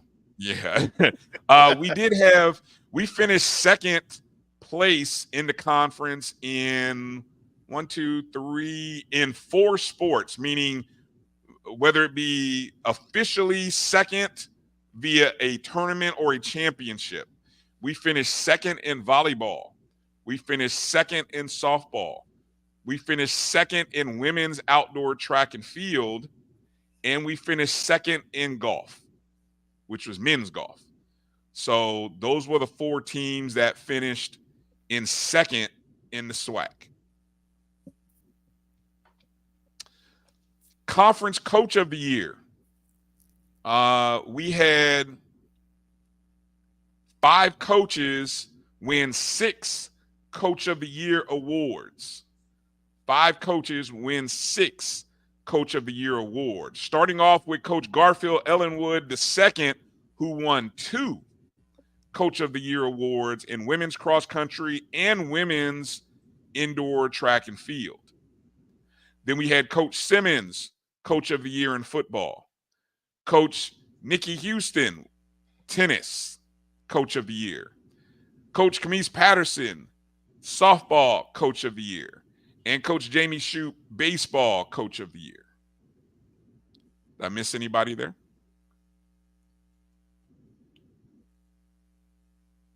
All right. I think I got everybody. Then in terms of conference or the postseason Players of the Year awards, we had, by my count, 1, 2, 3, 4, 5, 6, 7, 8, and maybe 9. You can debate the 9th one here. I'll let you guys tell me whether this 9th one counts or not. So the Players of the Year include Brooke Hudson, who was the volleyball libero of the year. Jeremy Musa, who was the SWAC football offensive player of the year. Isaiah Majors, SWAC football defensive player of the year. Ariana Grizzle, women's basketball player of the year. Zoriana Hughes, softball pitcher of the year and freshman of the year. Samantha Smith, softball newcomer of the year. Caleb Granger, baseball pitcher of the year. And Brianna Brown Marshall, women's outdoor track and field most outstanding field performer. And then the one that I don't know if we count or not, Rebecca Gaines, who was tennis first team number 1. She wasn't the tennis player of the year, but she was the first team number 1. I don't know. You guys want to count that or not? Yeah. All right, we'll count it. They always accuse of counting it as fake things anyway.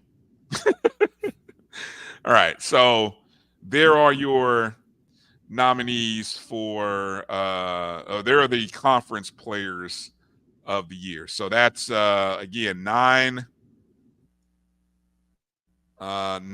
with 10 awards. Zoriana Hughes, of course, winning 2. So that's pretty impressive. Pretty impressive season. Anything else you want to add? Any other summaries about the athletic season that I may have missed or that you want to add, guys?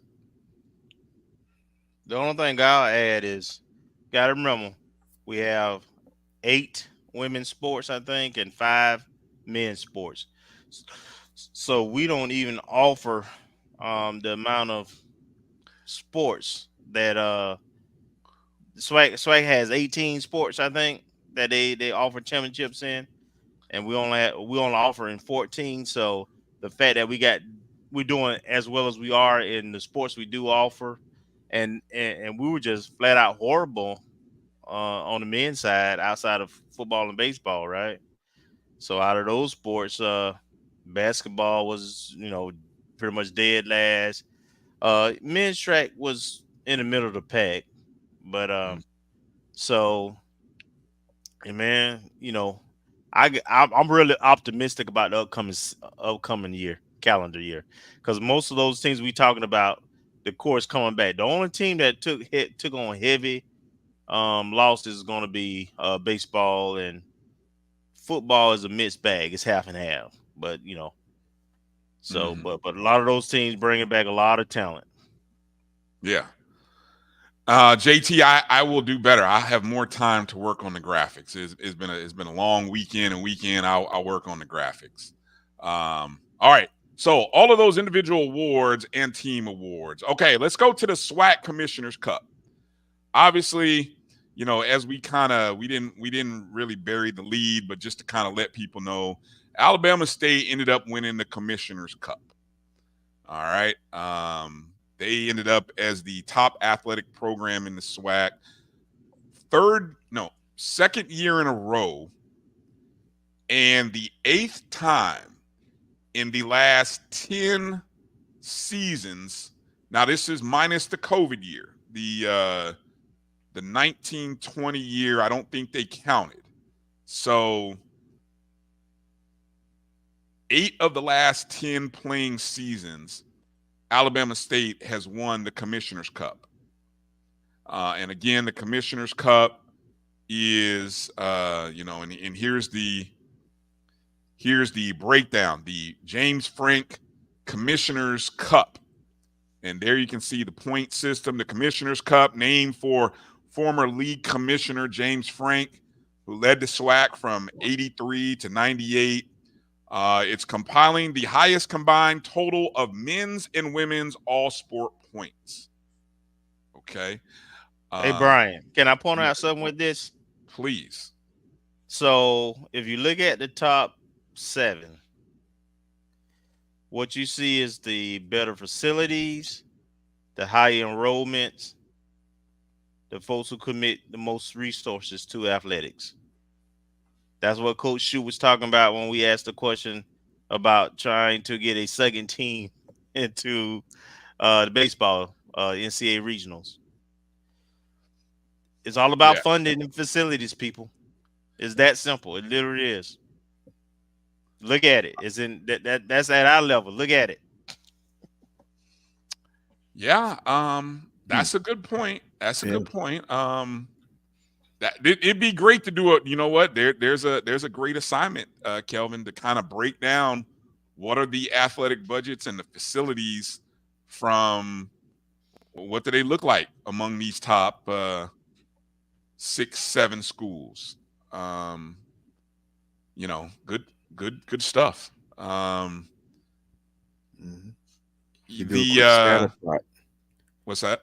You do a quick scatter plot of, they say they're, I don't know if the budget would include, but a scatter plot of the budget versus their final standings.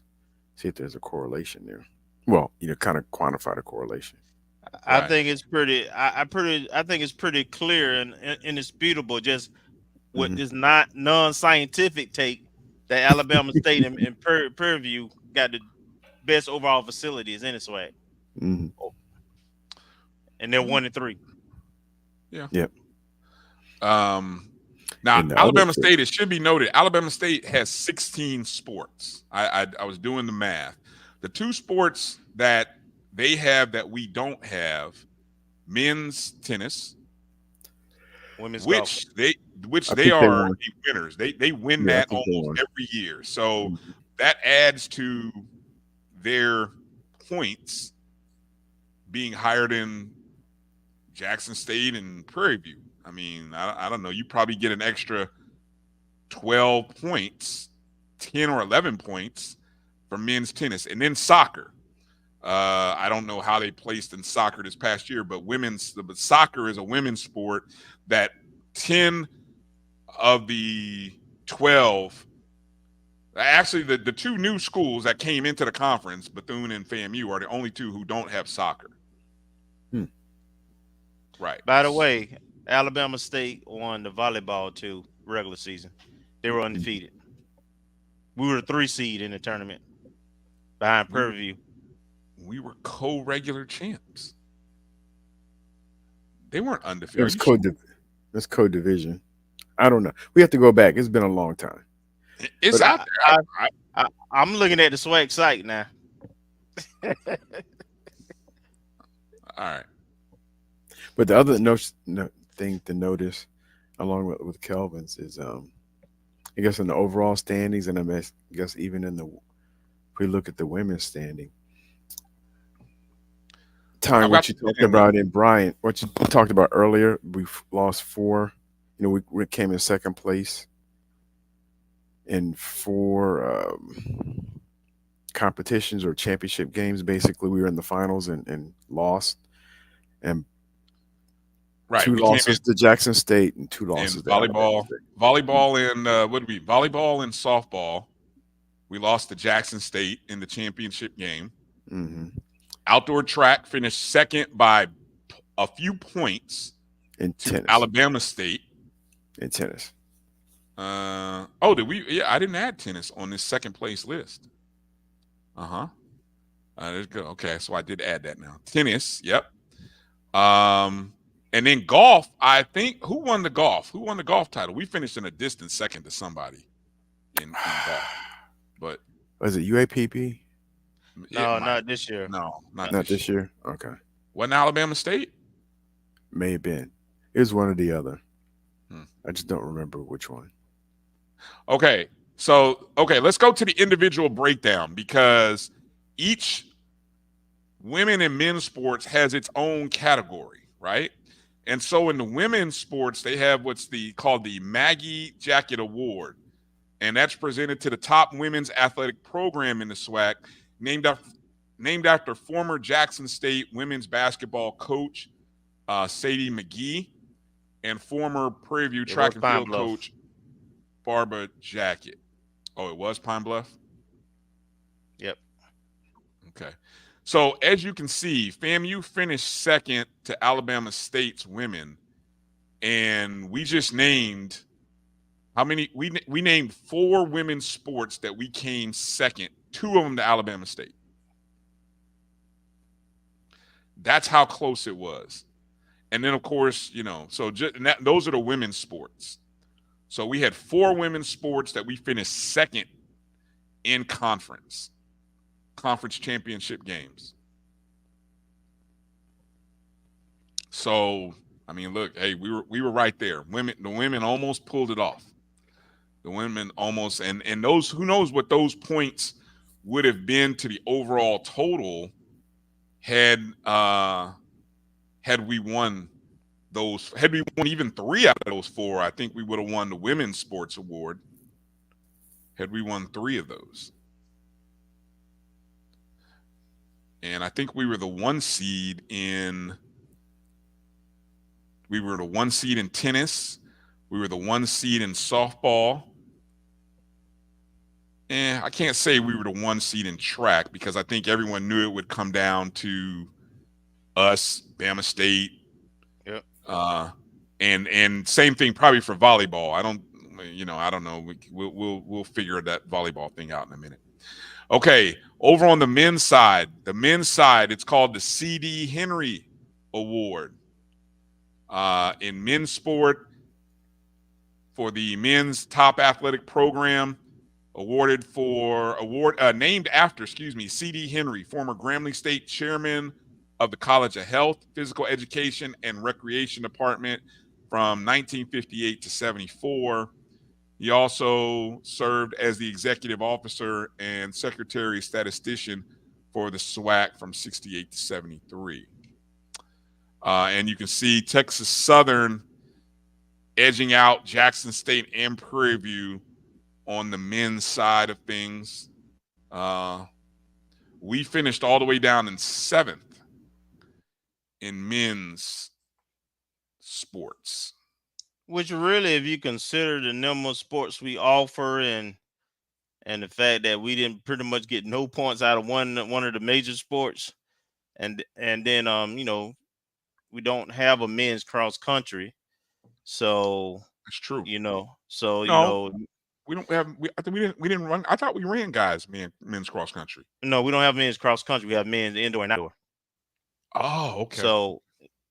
So if you look at our point total versus those other teams ahead of us who pretty much offer, I think, all those sports. I mean, we just turned basketball around. We right there. Yeah. And we were talking about major sports. Grambling State winning in basketball and baseball. And they still behind us. And they still behind us in 8th. So, yeah. And that's a good point, EA. And of course, it's not coincidence. He was, that the top 4 had the highest athletic budgets in the SWAC. No, right, not coincidence. We do not have soccer yet. Larry Sargent asked, "Do we have soccer yet?" No. Coach, the AD mentioned the next sports that we would add would be women's golf. I think we have it at the club level. We have soccer at the club level, but not varsity sponsored. But is it women's soccer though? Oh, I'm sorry. Women is the varsity. Well, I don't know if they play. I don't think the SWAC sponsors men's soccer. They do sponsor women's soccer. They do not. Which is we talked about, you mentioned, Kelvin, the easiest number, the next sport being women's golf, but the sport that helps your compliance numbers would be soccer, because you will probably have a roster of 20-something young ladies on soccer. Obviously, the 11 that are on the pitch, and then you're going to have, I imagine, at least another 9 to 10 girls, young ladies, part of the soccer program. So, I mean, financially, though, it would make more sense, of course, to add golfers, and men's tennis and cross country when you add soccer, women's soccer. Right. But again, that's where one of those major things that AD Sykes talked about was only having a budget where you're trying to match what you bring in, where you need your revenues and expenses to even up. Well, we're only creating what our budget is about 8 to 9 million. Well, we end up spending close to about 12-13 million at the end. And it's offset from other places every year anyway. What I'll say to the meeting, the information that was in the meeting, while it was informational, even I picked up a few things. A lot of it I was aware of, but the next step is where I'm concerned at and where I want to focus. All right, we got information. Usually you use feasibility studies to present a vision of where you're trying to go. Last one we had was probably about 5 or 6 years ago. And I heard a lot of yes, we need. And I'm okay with that. But the part that's missing where we got to get to is, what are we going to do? Yeah, what are they going to do, right? I heard the answer of the DSOs and alumni, which we always hear. What's missing for me is the capital campaign, the corporate funding sponsorship, which I did hear some trustees say that they would leverage some of their companies and then laid over the cluster to try to bridge some of those gaps. So I heard some discussions that are encouraging, but I'm from the Shouppe state, and given the fiascos of this past few months, it's hard for me to have confidence, just being honest. But I'm hopeful. I know there's a committee that's working on these things. I have full confidence in Dr. Palm. I didn't hear the names of this committee that's supposed to be meeting to kind of steer the university forward. And with the investigation going on, I'm not sure if all those names gonna still be a part of it to the end. But what I will say is we need to have people who have vision, who kind of live and breathe this thing, who's going to push the committee, so to speak. And that's my concern with committees at FAMU. It tends to be repetitive, same folks, no fresh ideas. Frankly, they need a Kelvin Roger on that committee. Look at you. But no, I'm going to send some information, some research, some documents to some folks, and hopefully so the committee can kind of kick the tire, so to speak. I guess that's my point. It's good to know where we are and what we need. It's also good to have some solutions when you bring those things up. And I'm a solution oriented guy, and I just didn't hear a lot of solutions. So that's what I'm waiting on. Okay, good stuff. Marcus, any updates with football recruiting or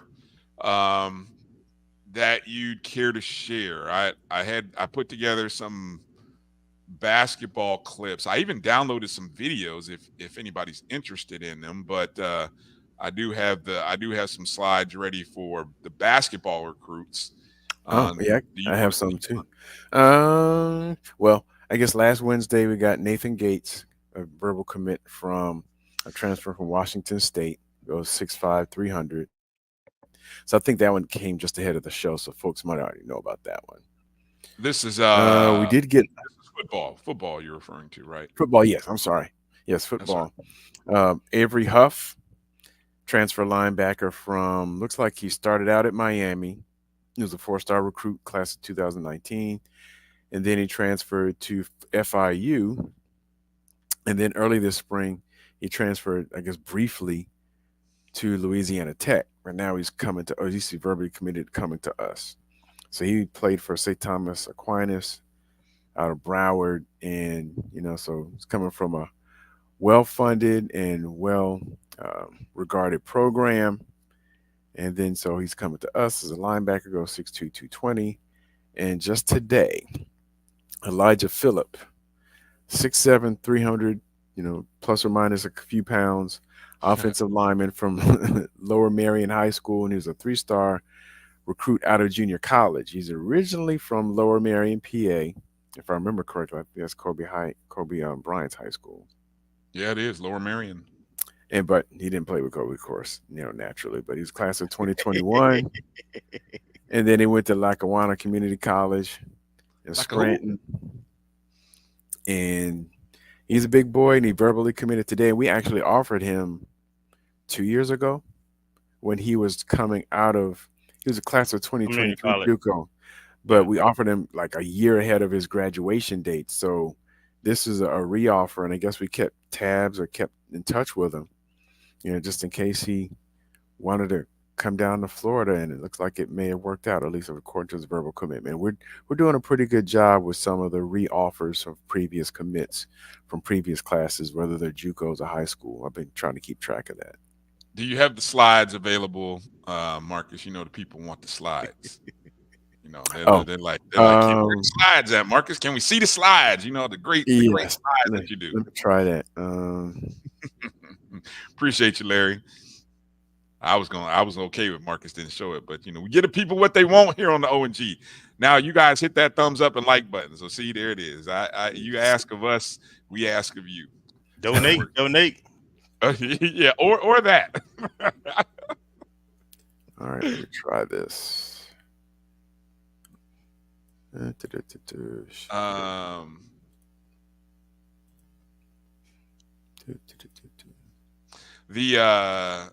was also wondering where we. I was telling somebody the other day, I can't wait to see what the what the numbers look like. So, all right. There we go, Mark. Let's see if I can control it. Yep. So just going back a little bit. Nathan Gates, I think we talked about last week. We slid this one in just ahead of the show. And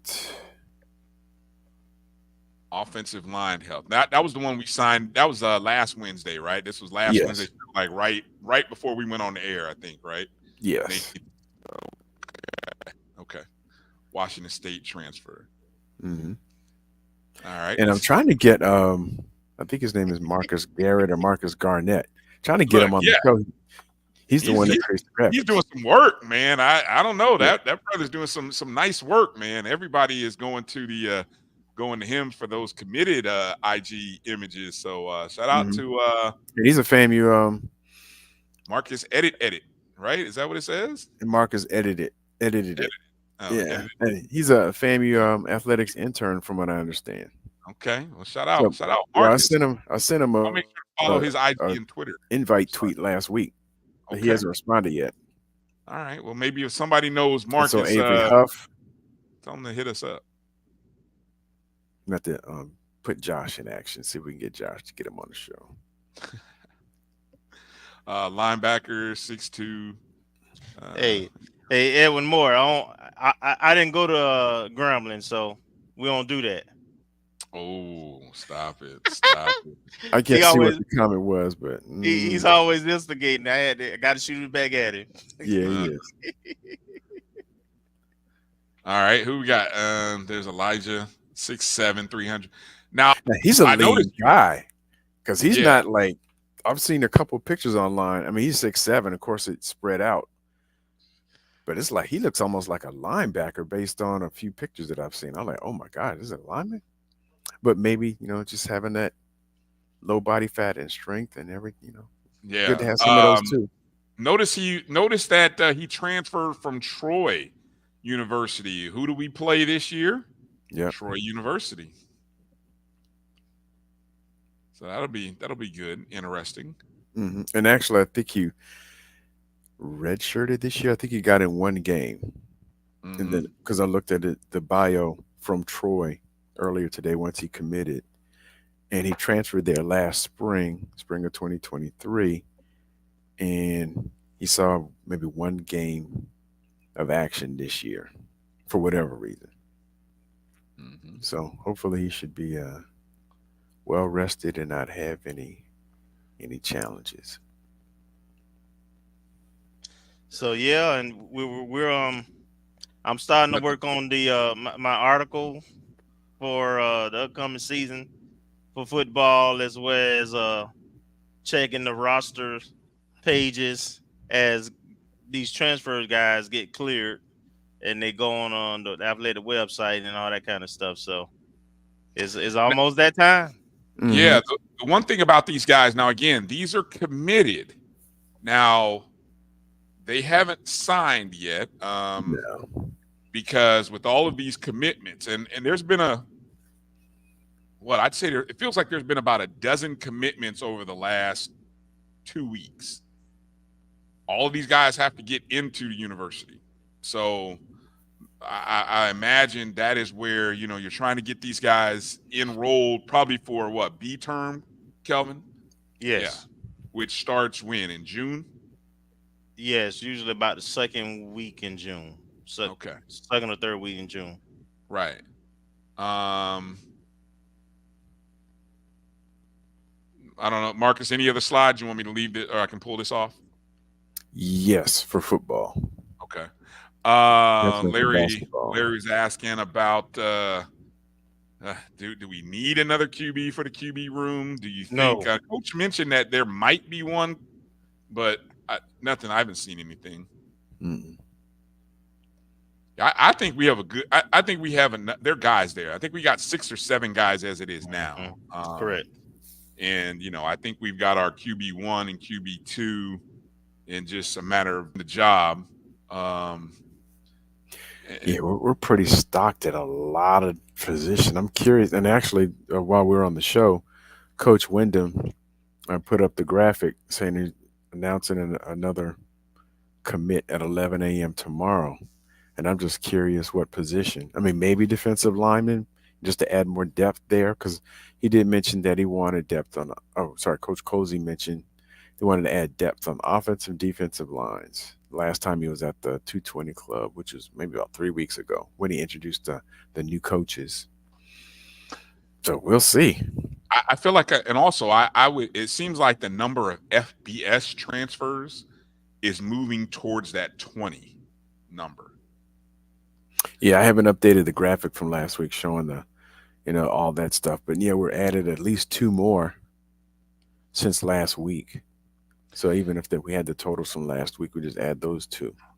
What? Just I'm throwing a number out here, Marcus. So if you don't know it or have it, just it's cool.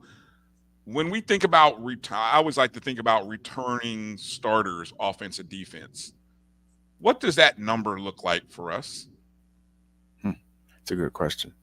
I don't know it off the top of my head or right now, but we think we've lost 1 on the offensive line. Well, actually 2. If you consider Cameron Colvin graduated and the young man from LSU jumped in the portal, even though I don't think we've seen him signed. Cardell, no, I haven't seen him signed. Yeah, Cardell Thomas hasn't. So that's 2 off the offensive line. But we get one back though too. We do. Yeah, my man. Because he started from Caesar. No, the other one who hurt his leg, Mike Marshall. Okay. Yes. So probably you could say we got 4 offensive linemen coming back.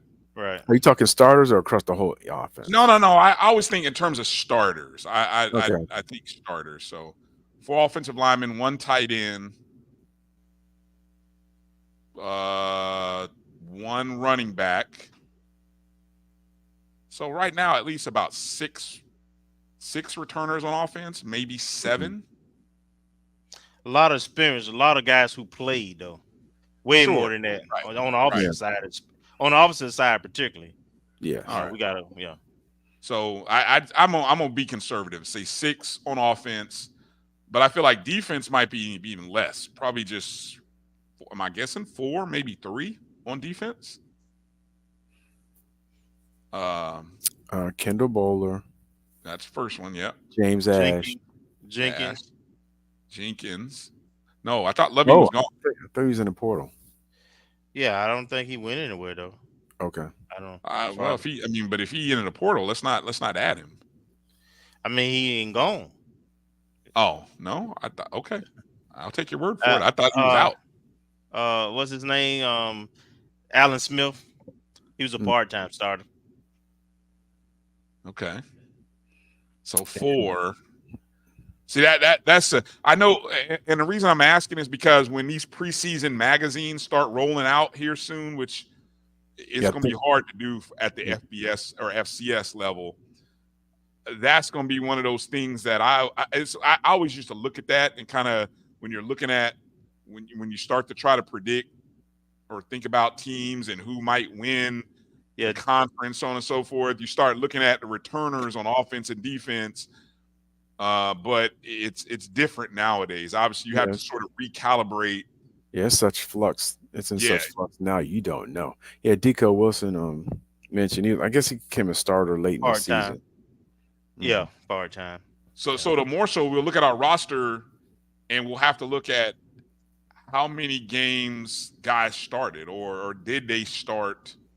Do they have starting experience? Maybe that's the better way of changing that old school metric of saying returners on offense and defense. You'll probably say more returners and starting experience. Letter winners. Yeah, there you go. There you go. I haven't heard that one mentioned in a while. And I think Lindy's college football magazine is already out. I saw somebody with a screenshot for, I forgot what team. I want to say it was BJ Jones, and he screenshot somebody's team or somebody's preseason accolade. And, we hadn't even started June yet. And the rosters are still in flux. You don't know if any late portal entries or any commitments are going to fall through.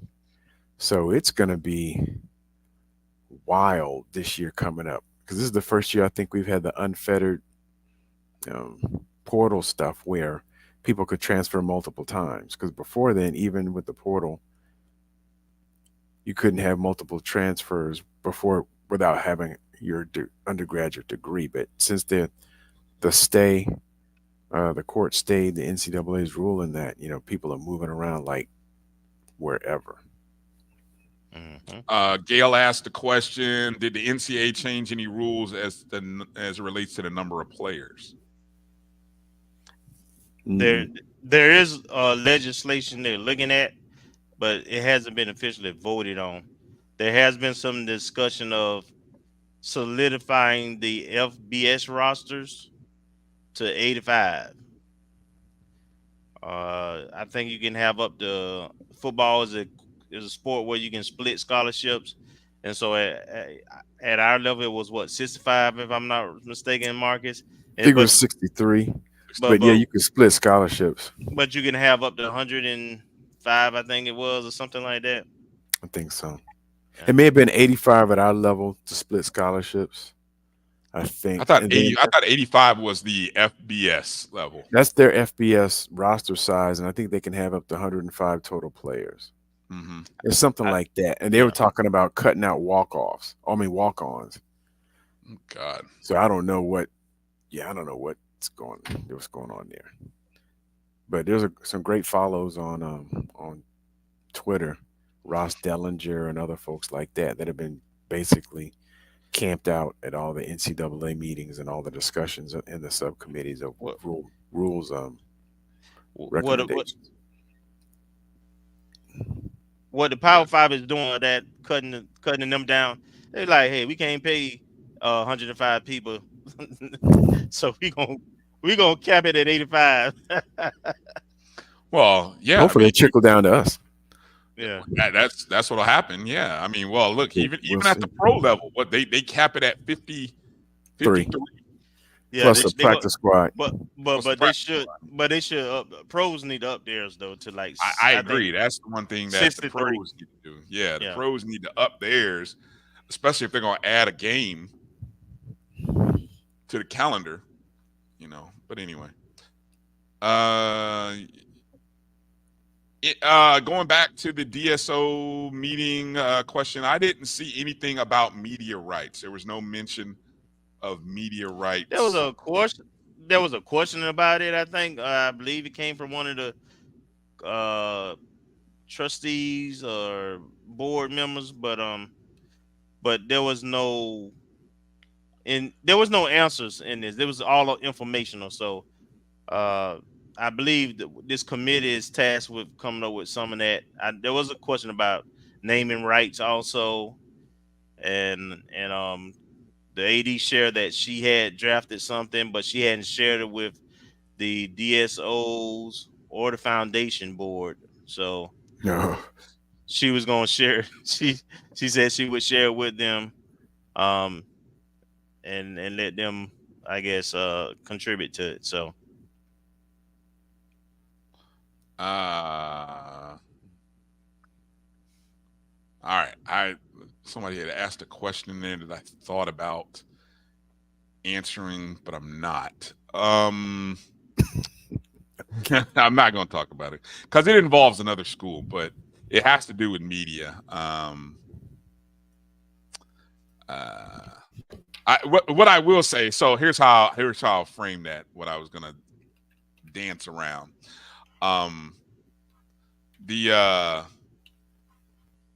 Another SWAC school, another East school over on our rivals over in Daytona won the Sports Information of the Year award, I think, for the conference.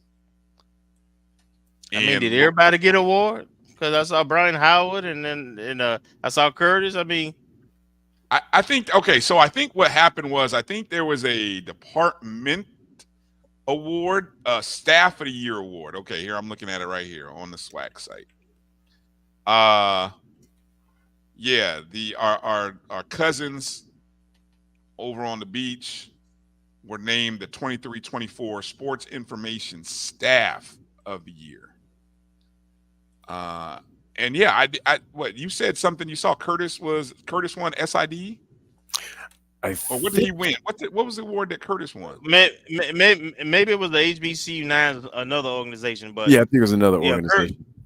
Curtis won SID, and so did Brian Howard at Alabama A&M. Alabama A&M. Okay, right. Okay, which all a part of the Rattler family. So exactly, Rattler family. Yeah, exactly. That's why I wanted to mention. That's why I would rather mention their name than the cousins on the beach. But I will say about the cousins on the beach is what they have produced with their media network is what and I tweeted this out, every HBCU's goal should be to implement something like that. They have a student-focused platform intended to recruit, train, and prepare students in the college athletics creative space. And they basically broadcast volleyball games, basketball games, baseball and softball games, and even go on the road. So they've created partnerships with a local radio station in the Daytona Beach area so that when they go on the road, they may not be able to do video, but guess what they are able to do? They're able to stream the audio over the same platform, which I believe they use YouTube. Digital, exactly. And they're able to broadcast it. And heck, if they even wanted to, they could probably run a live stat. They could run live stats right over top of it if they really wanted to. But I again, it's a creative, smart way of giving your fan base opportunities to access games, follow games, follow information. Well, what fan base? They ain't got no fan base. They got like five people. Well, I mean, I'm just kidding, man. I had to throw some shade. I get it. I get it. I mean, Hey, but I would love. I agree with you. I like the research side of it. I mean, with the student side of it, but I would push a little further. We need to be able to make some money. Yeah, I mean, without a doubt. I mean, but again, hey, like the old school ways of going out and selling advertising still exist. That's why radio stations have not died, because and they are supplied with what? Advertising dollars. Well, not only that, most of them got social media app platform anyway. So they're not just analog anymore. Exactly. So the same way people or entities used to travel with the team. Look, if the team is going on the bus, get what? Put your media people on the bus with the team. There's ways to do it. But again, so anyway, congrats to Bryan, congrats to Curtis, and congrats to the staff from our cousins in Daytona Beach for all of that they do to promote their sports and of course HBCU athletics. HBCU athletics and shout out to again our very own Josh Padilla and the FAMU staff who are the best.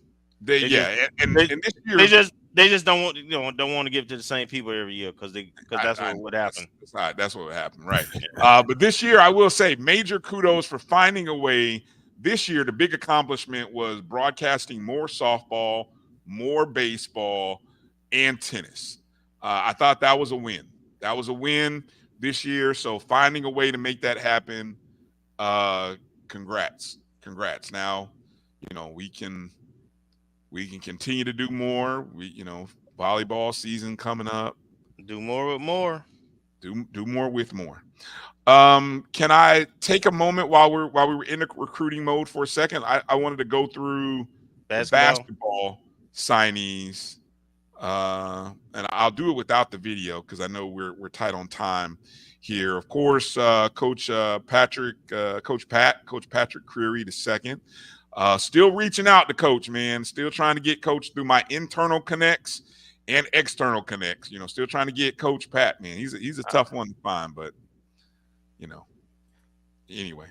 I'm gonna get on the case. I'll leave it alone. I heard he can. No, no, go ahead. He's a tough one to reach. Tough, he's different, but that's all right though. I mean, eventually, Coach is working. So so some of the recruits.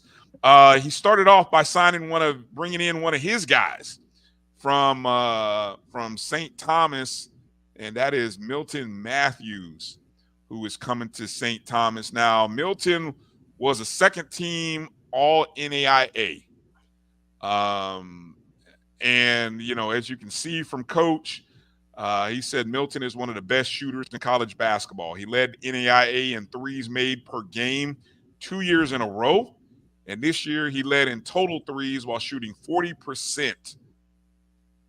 He's an exceptional teammate, and he's elated to have him joining the staff. And I will say, I think he set a St. Thomas record for most points in a game, where he, to start the season, scored 45 points, making 11 three-pointers in a game. Terrence Woods? Yeah, that's Terrence Woods type stuff, right? Might be the best shooter since Terrence Woods that actually plays. Pow. For those of you who like to talk about he who shall not be named, as I like to say. So that was the very first signing for Coach. Then another young man that Coach signed, Sterling Young, a guard transfer from Charlotte. I'm going to go back for a second because interesting little fact about the other young man,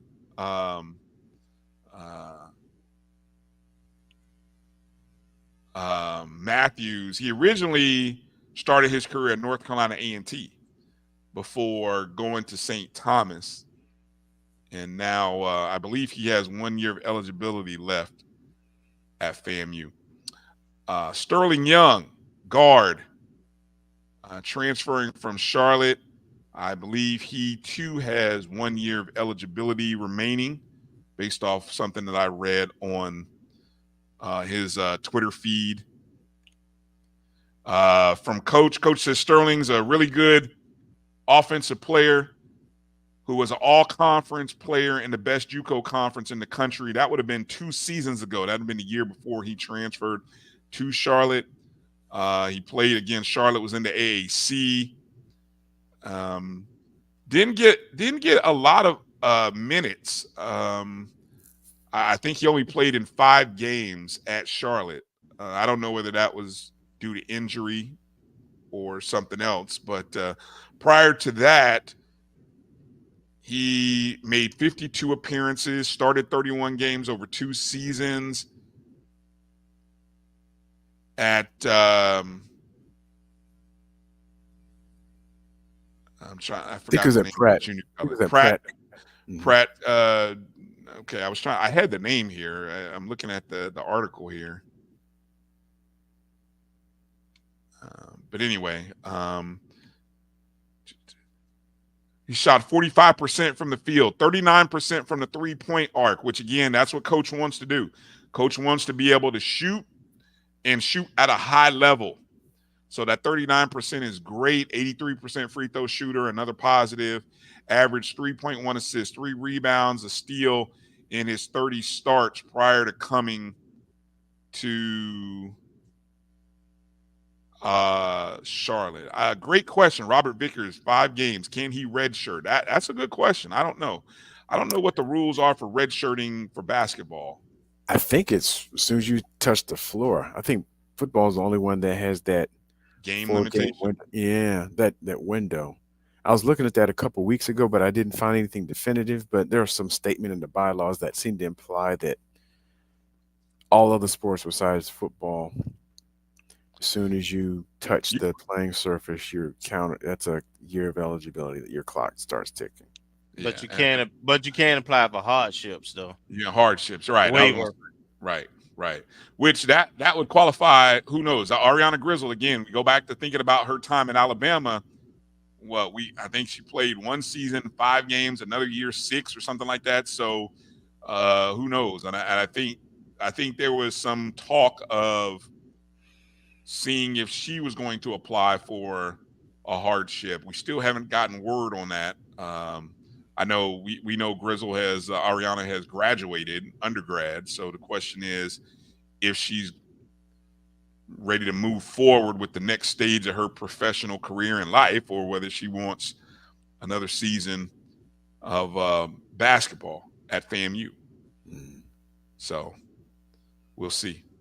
Okay, the latest signing. This one happened today. Trey Lewis III. Always gotta like a guy whose name is Trey and he's the third. Hint.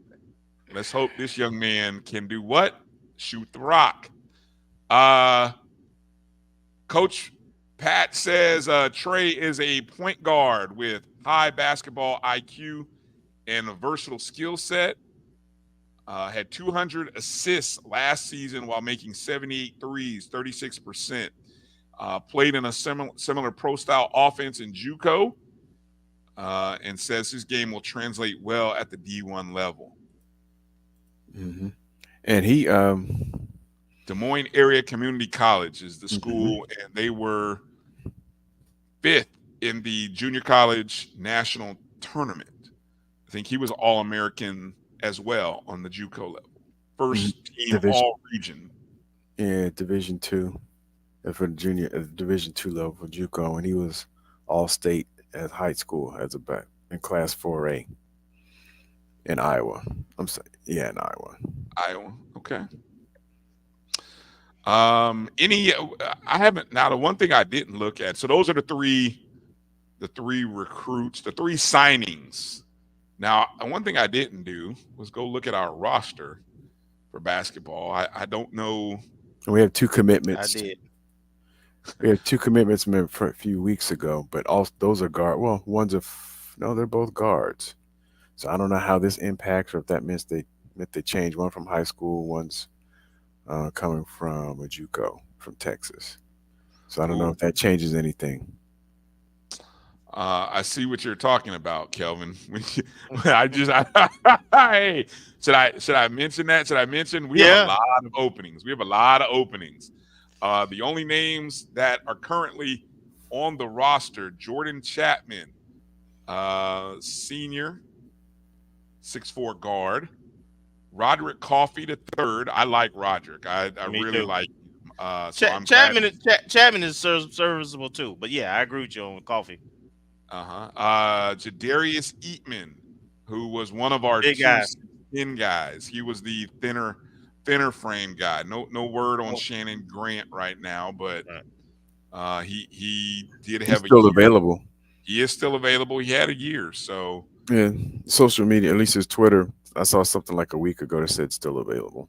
Somebody, either he retweeted it or one of those, like a verbal commits or somebody like that retweeted it. Right. So right now we have 6 guys on the roster. And so there's a lot of openings available for coach. That's probably why we haven't heard from Coach Pat. He's trying to find guys. So I mean, it just is what it is right now. Mm-hmm. Coach is trying to find guys. While I'm here, I guess I should peek over at our women's basketball roster. Yeah, I was just doing the same thing. Oh, what's that looking like, Marcus? The core is there.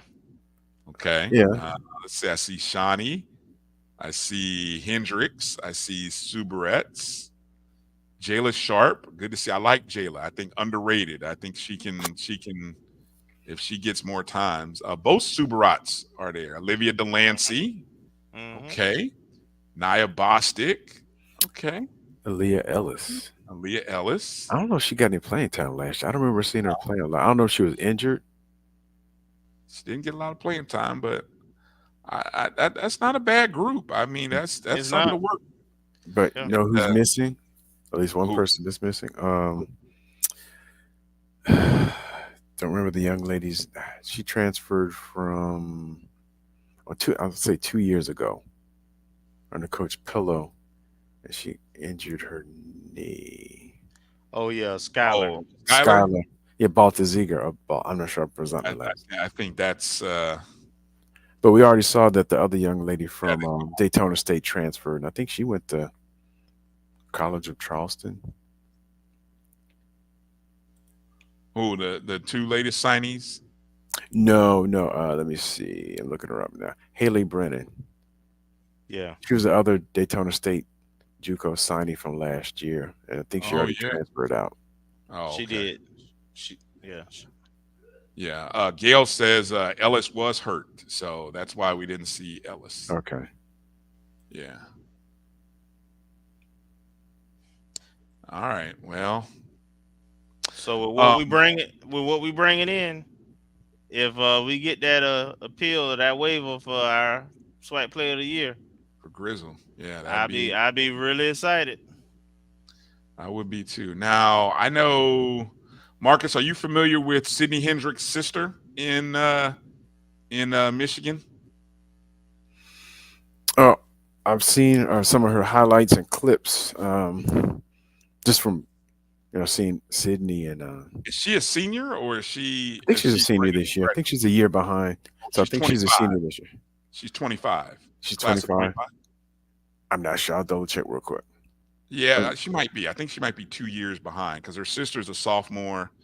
But yeah, I'm telling you, I talked to somebody, and I was talking to somebody online about not only Sydney Hendricks but her sister, and playing for that West Bloomfield program up there in Farmington Hills, Michigan. Mm-hmm. But they are. I think we will get the other Hendricks, and from what I'm told, I like Sydney Hendricks. Don't get me wrong, but I heard her sister is like a step up. But Kendall Hendricks. Yeah. No, she says her bio and Twitter says 2024. Oh, really? Okay. So she committed anywhere? Yeah. Loyola Chicago. Doggone. Give her a year. She'll realize she won't get out that cold weather, and she see her sister having fun in the sun down at FAMU. She'd be like, "Can I come play with you, sis?" Yeah, they won the state championship this year. Yes, yeah. The Division I from Michigan. Okay. Let's kind of end with just kind of putting this out there. So Kelvin did a great job of working on some of the nominees that we're going to put out for the O&G Strike Awards, right? Now, one of the things we have to do, guys, we have to figure a way how to, and this is hard, cap our nominees and moments. Now that's going to be hard. Okay.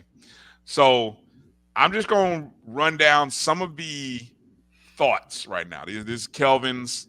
Kelvin did a great job of putting these out there. I'll be real quick about them and just want to encourage anybody. If you have suggestions, you saw he was subtle, right? Was he subtle? All right. Yes, I'll be quick here. All right. So if you have comments or suggestions for the Strike Awards, O&G StrikeZone at gmail.com. O&G StrikeZone at gmail.com. Kelvin, while I hold on, you start reading those for a second, Kelvin, and some of those nominees. I'm gonna just put something up. Go ahead. Start with the top one.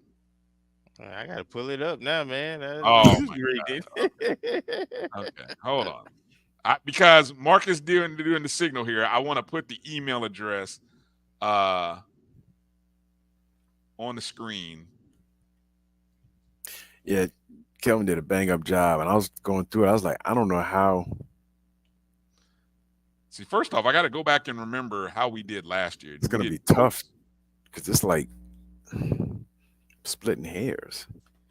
When you look at all the names and nominees, it was like, it's tough, especially with all the championships on and the women. Yeah. Okay, so here are some of the memorable moments of the year. Okay, here's some of the memorable moments. I'm just going. You guys think about these and send in your suggestions. But and this is not. We're not voting right now. So these are just. We're trying to build the nominee list. Okay, female most memorable moment of the year.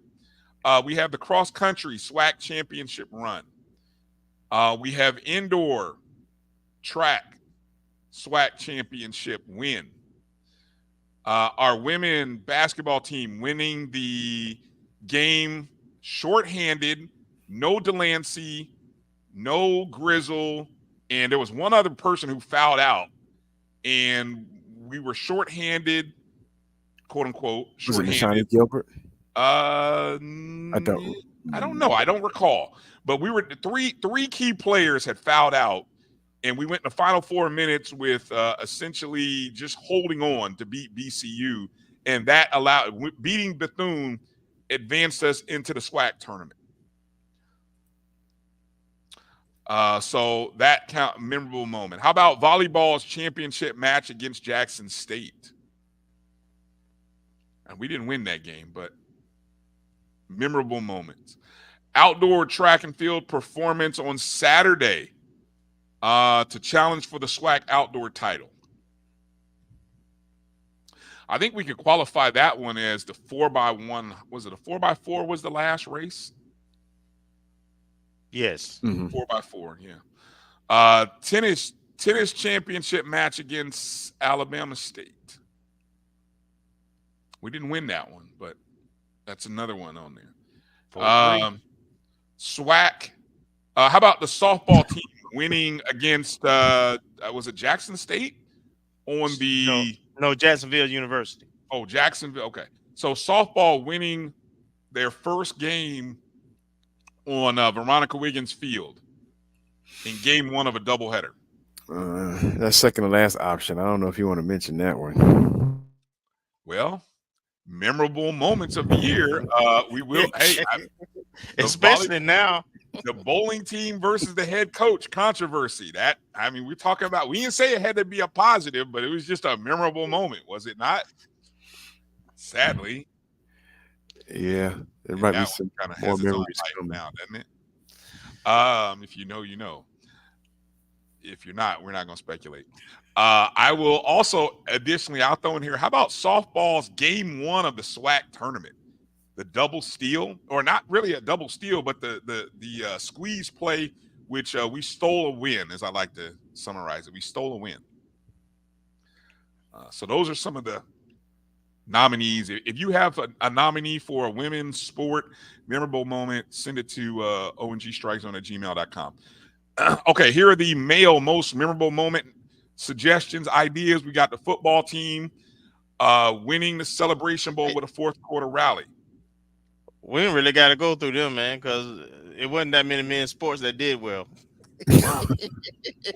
but see, this is where I think we gotta define. This is why I say when we talk about narrowing down the moments to 5, because football's got 4 of the 5 here on this list.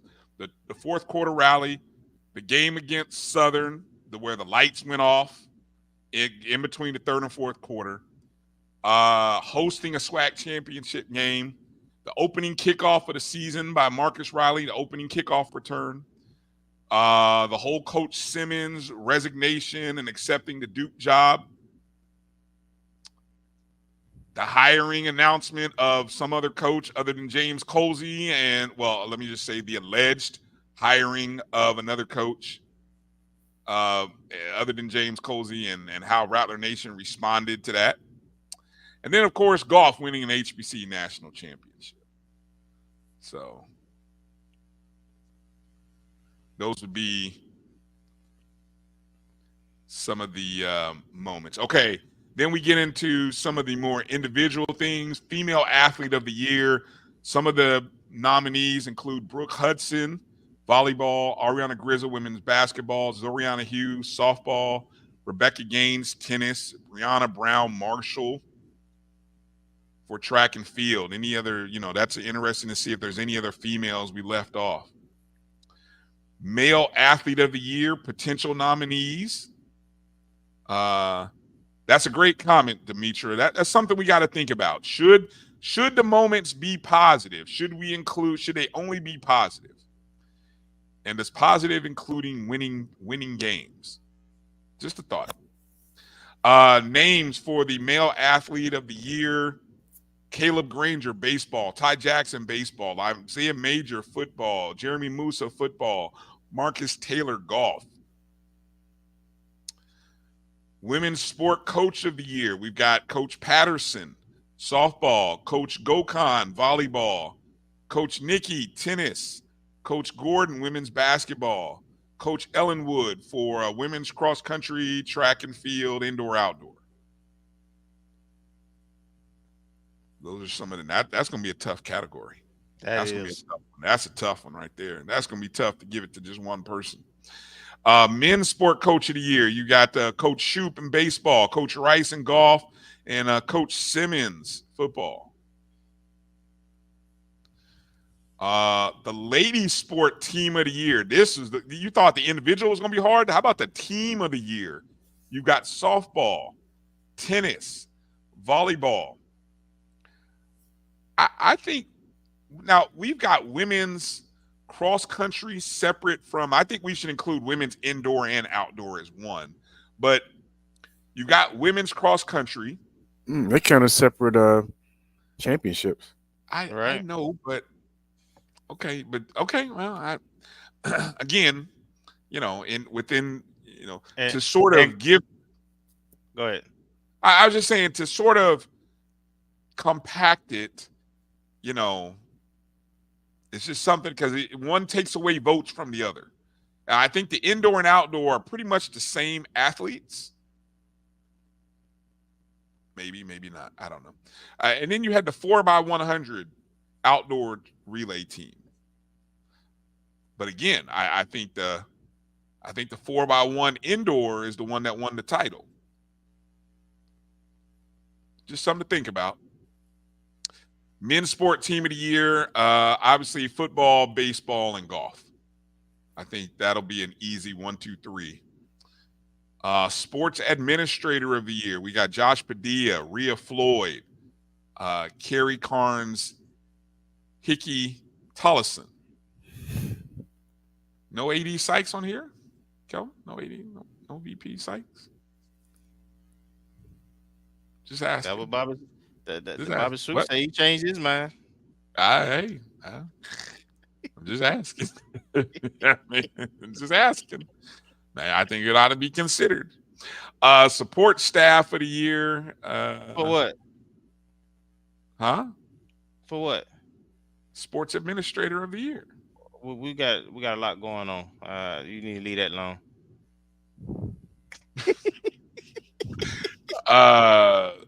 Support Staff of the Year. I don't think anyone's familiar with these names, but I would say if you have a nominee or suggestion for Support Staff of the Year, let us know. Kenneth Lassiter, head athletic trainer. Venoris Hayes, business manager. Cole Forney, director of sports performance. Donald Reed, director of equipment. Dr. Garrison Roll, sports medicine orthopedic surgeon. Also, I guess, Kelvin, we need to figure out how many of these are from are any of these new from last year? You know what I'm saying? I think we got to think about that. Lassiter's new? Yeah. Okay.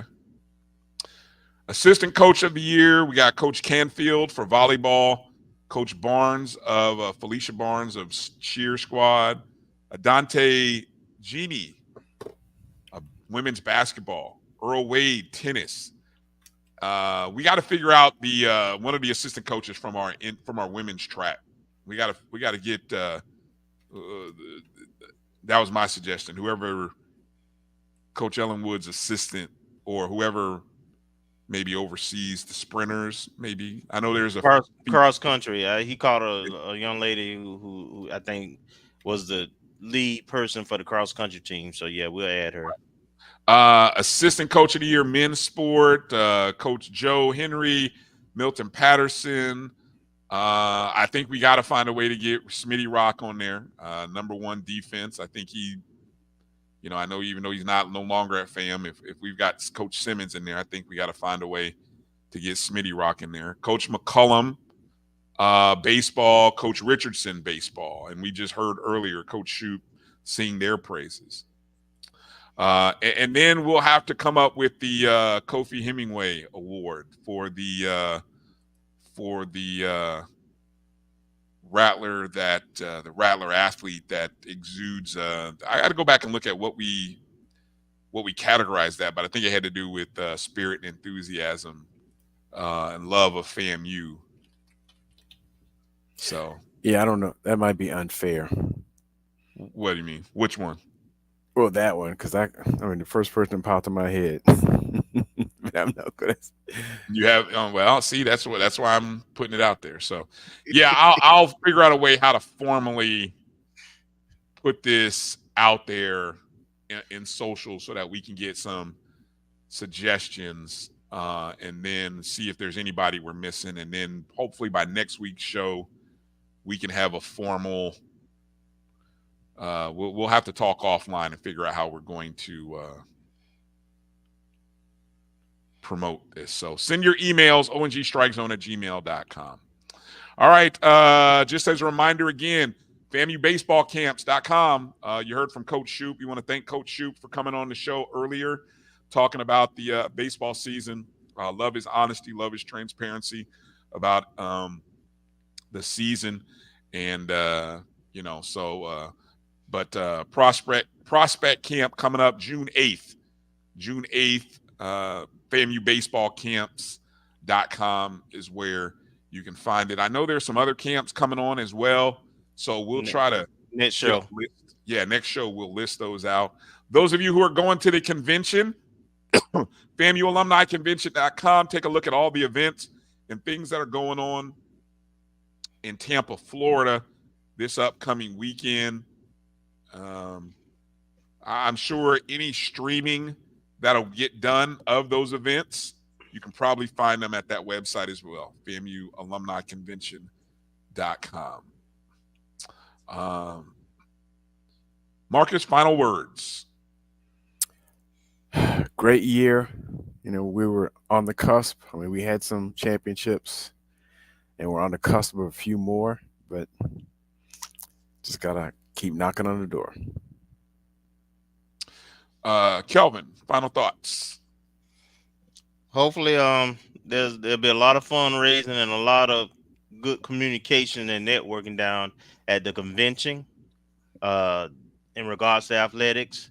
Of course, we've got some things to clean up in terms of leadership, but I think it's very important. We got championship programs with championship athletes. Kids want to come. So we have to make sure that we are financially supporting these kids and that we are advocates for these student athletes like we were when we had to be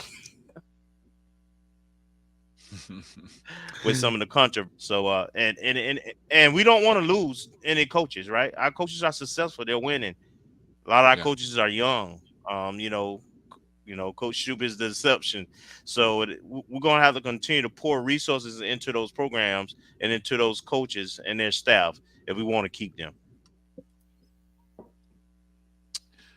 Well said. I want to encourage everybody. You can be a part of what we do here at the Black College Sports Network. Join the YouTube page, our Jericho Broadcast Network's YouTube page.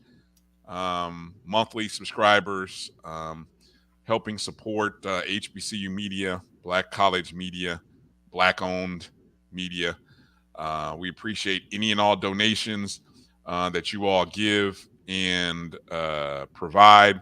Of course, you can always donate via the Cash App or the Square, or if you're in the Super Chats, or you can drop a Super Chat there on YouTube via the Jericho Broadcast Network's page. Hit the thumbs up and the like button wherever you are. It's greatly appreciated. And I will just leave a final thought here because it's kind of been on my mind. You guys may know, you've seen in the news the recent passing of Bill Walton, NBA legend, Hall of Famer. And I get a real smile out of just hearing the impact that he had on people's lives through broadcast, but through basketball, and just how warm and endearing he was to everyone he met. And it reminded me of two people. One was a young man who just recently lost his life he was an alumni of the high school that I work and teach at, coach at, Orlando Christian Prep. He was 28 years old, died at playing basketball, sadly. But in the 10 years since he graduated from the school, he impacted so many lives in the community at just the age of 27, 28 years old. Hearing that, and it brings me back to our friend Kofi. And these three individuals, in this past week, I'm reflecting on how we can live every day and impact the lives of those who we come in contact with. So my final thought is just to live life for others, try to make a difference in someone's life when you can, however you can, and try to bring smiles to people's faces. And I think that's what Kofi tried to do. Every time you saw him, every time you met him, talked to him. This young man, Dimitri Thompson, 28 years old, he did that in his short lifespan. And then, of course, Bill Walton, who died at the age of 71. So I just wanted to leave with that because rather than be sad, I really kind of enjoyed and had a smile on my face. And if nothing else, at the age of 5 decades, ooh, not 5 centuries. Dracula. Did you see yourself in the mirror? Exactly. I think that I'm more focused on doing that for others than anything else. So that's all I'll leave you with tonight. Thank you for watching the O&G StrikeZone tonight. For Marcus and Kelvin, I'm Bryan. Rattler Nation, be well. Take care of each other. Support each other. Love each other. And let's go be champions on the fields, on the court, in life. And congratulations to our Rattlers. And everybody be well in Tampa. And let's make sure to strike with a purpose. And that's it. So thanks up, everybody. We'll see you next Wednesday. And make sure you're following the O&G StrikeZone everywhere that you can. Peace out, Rattlers.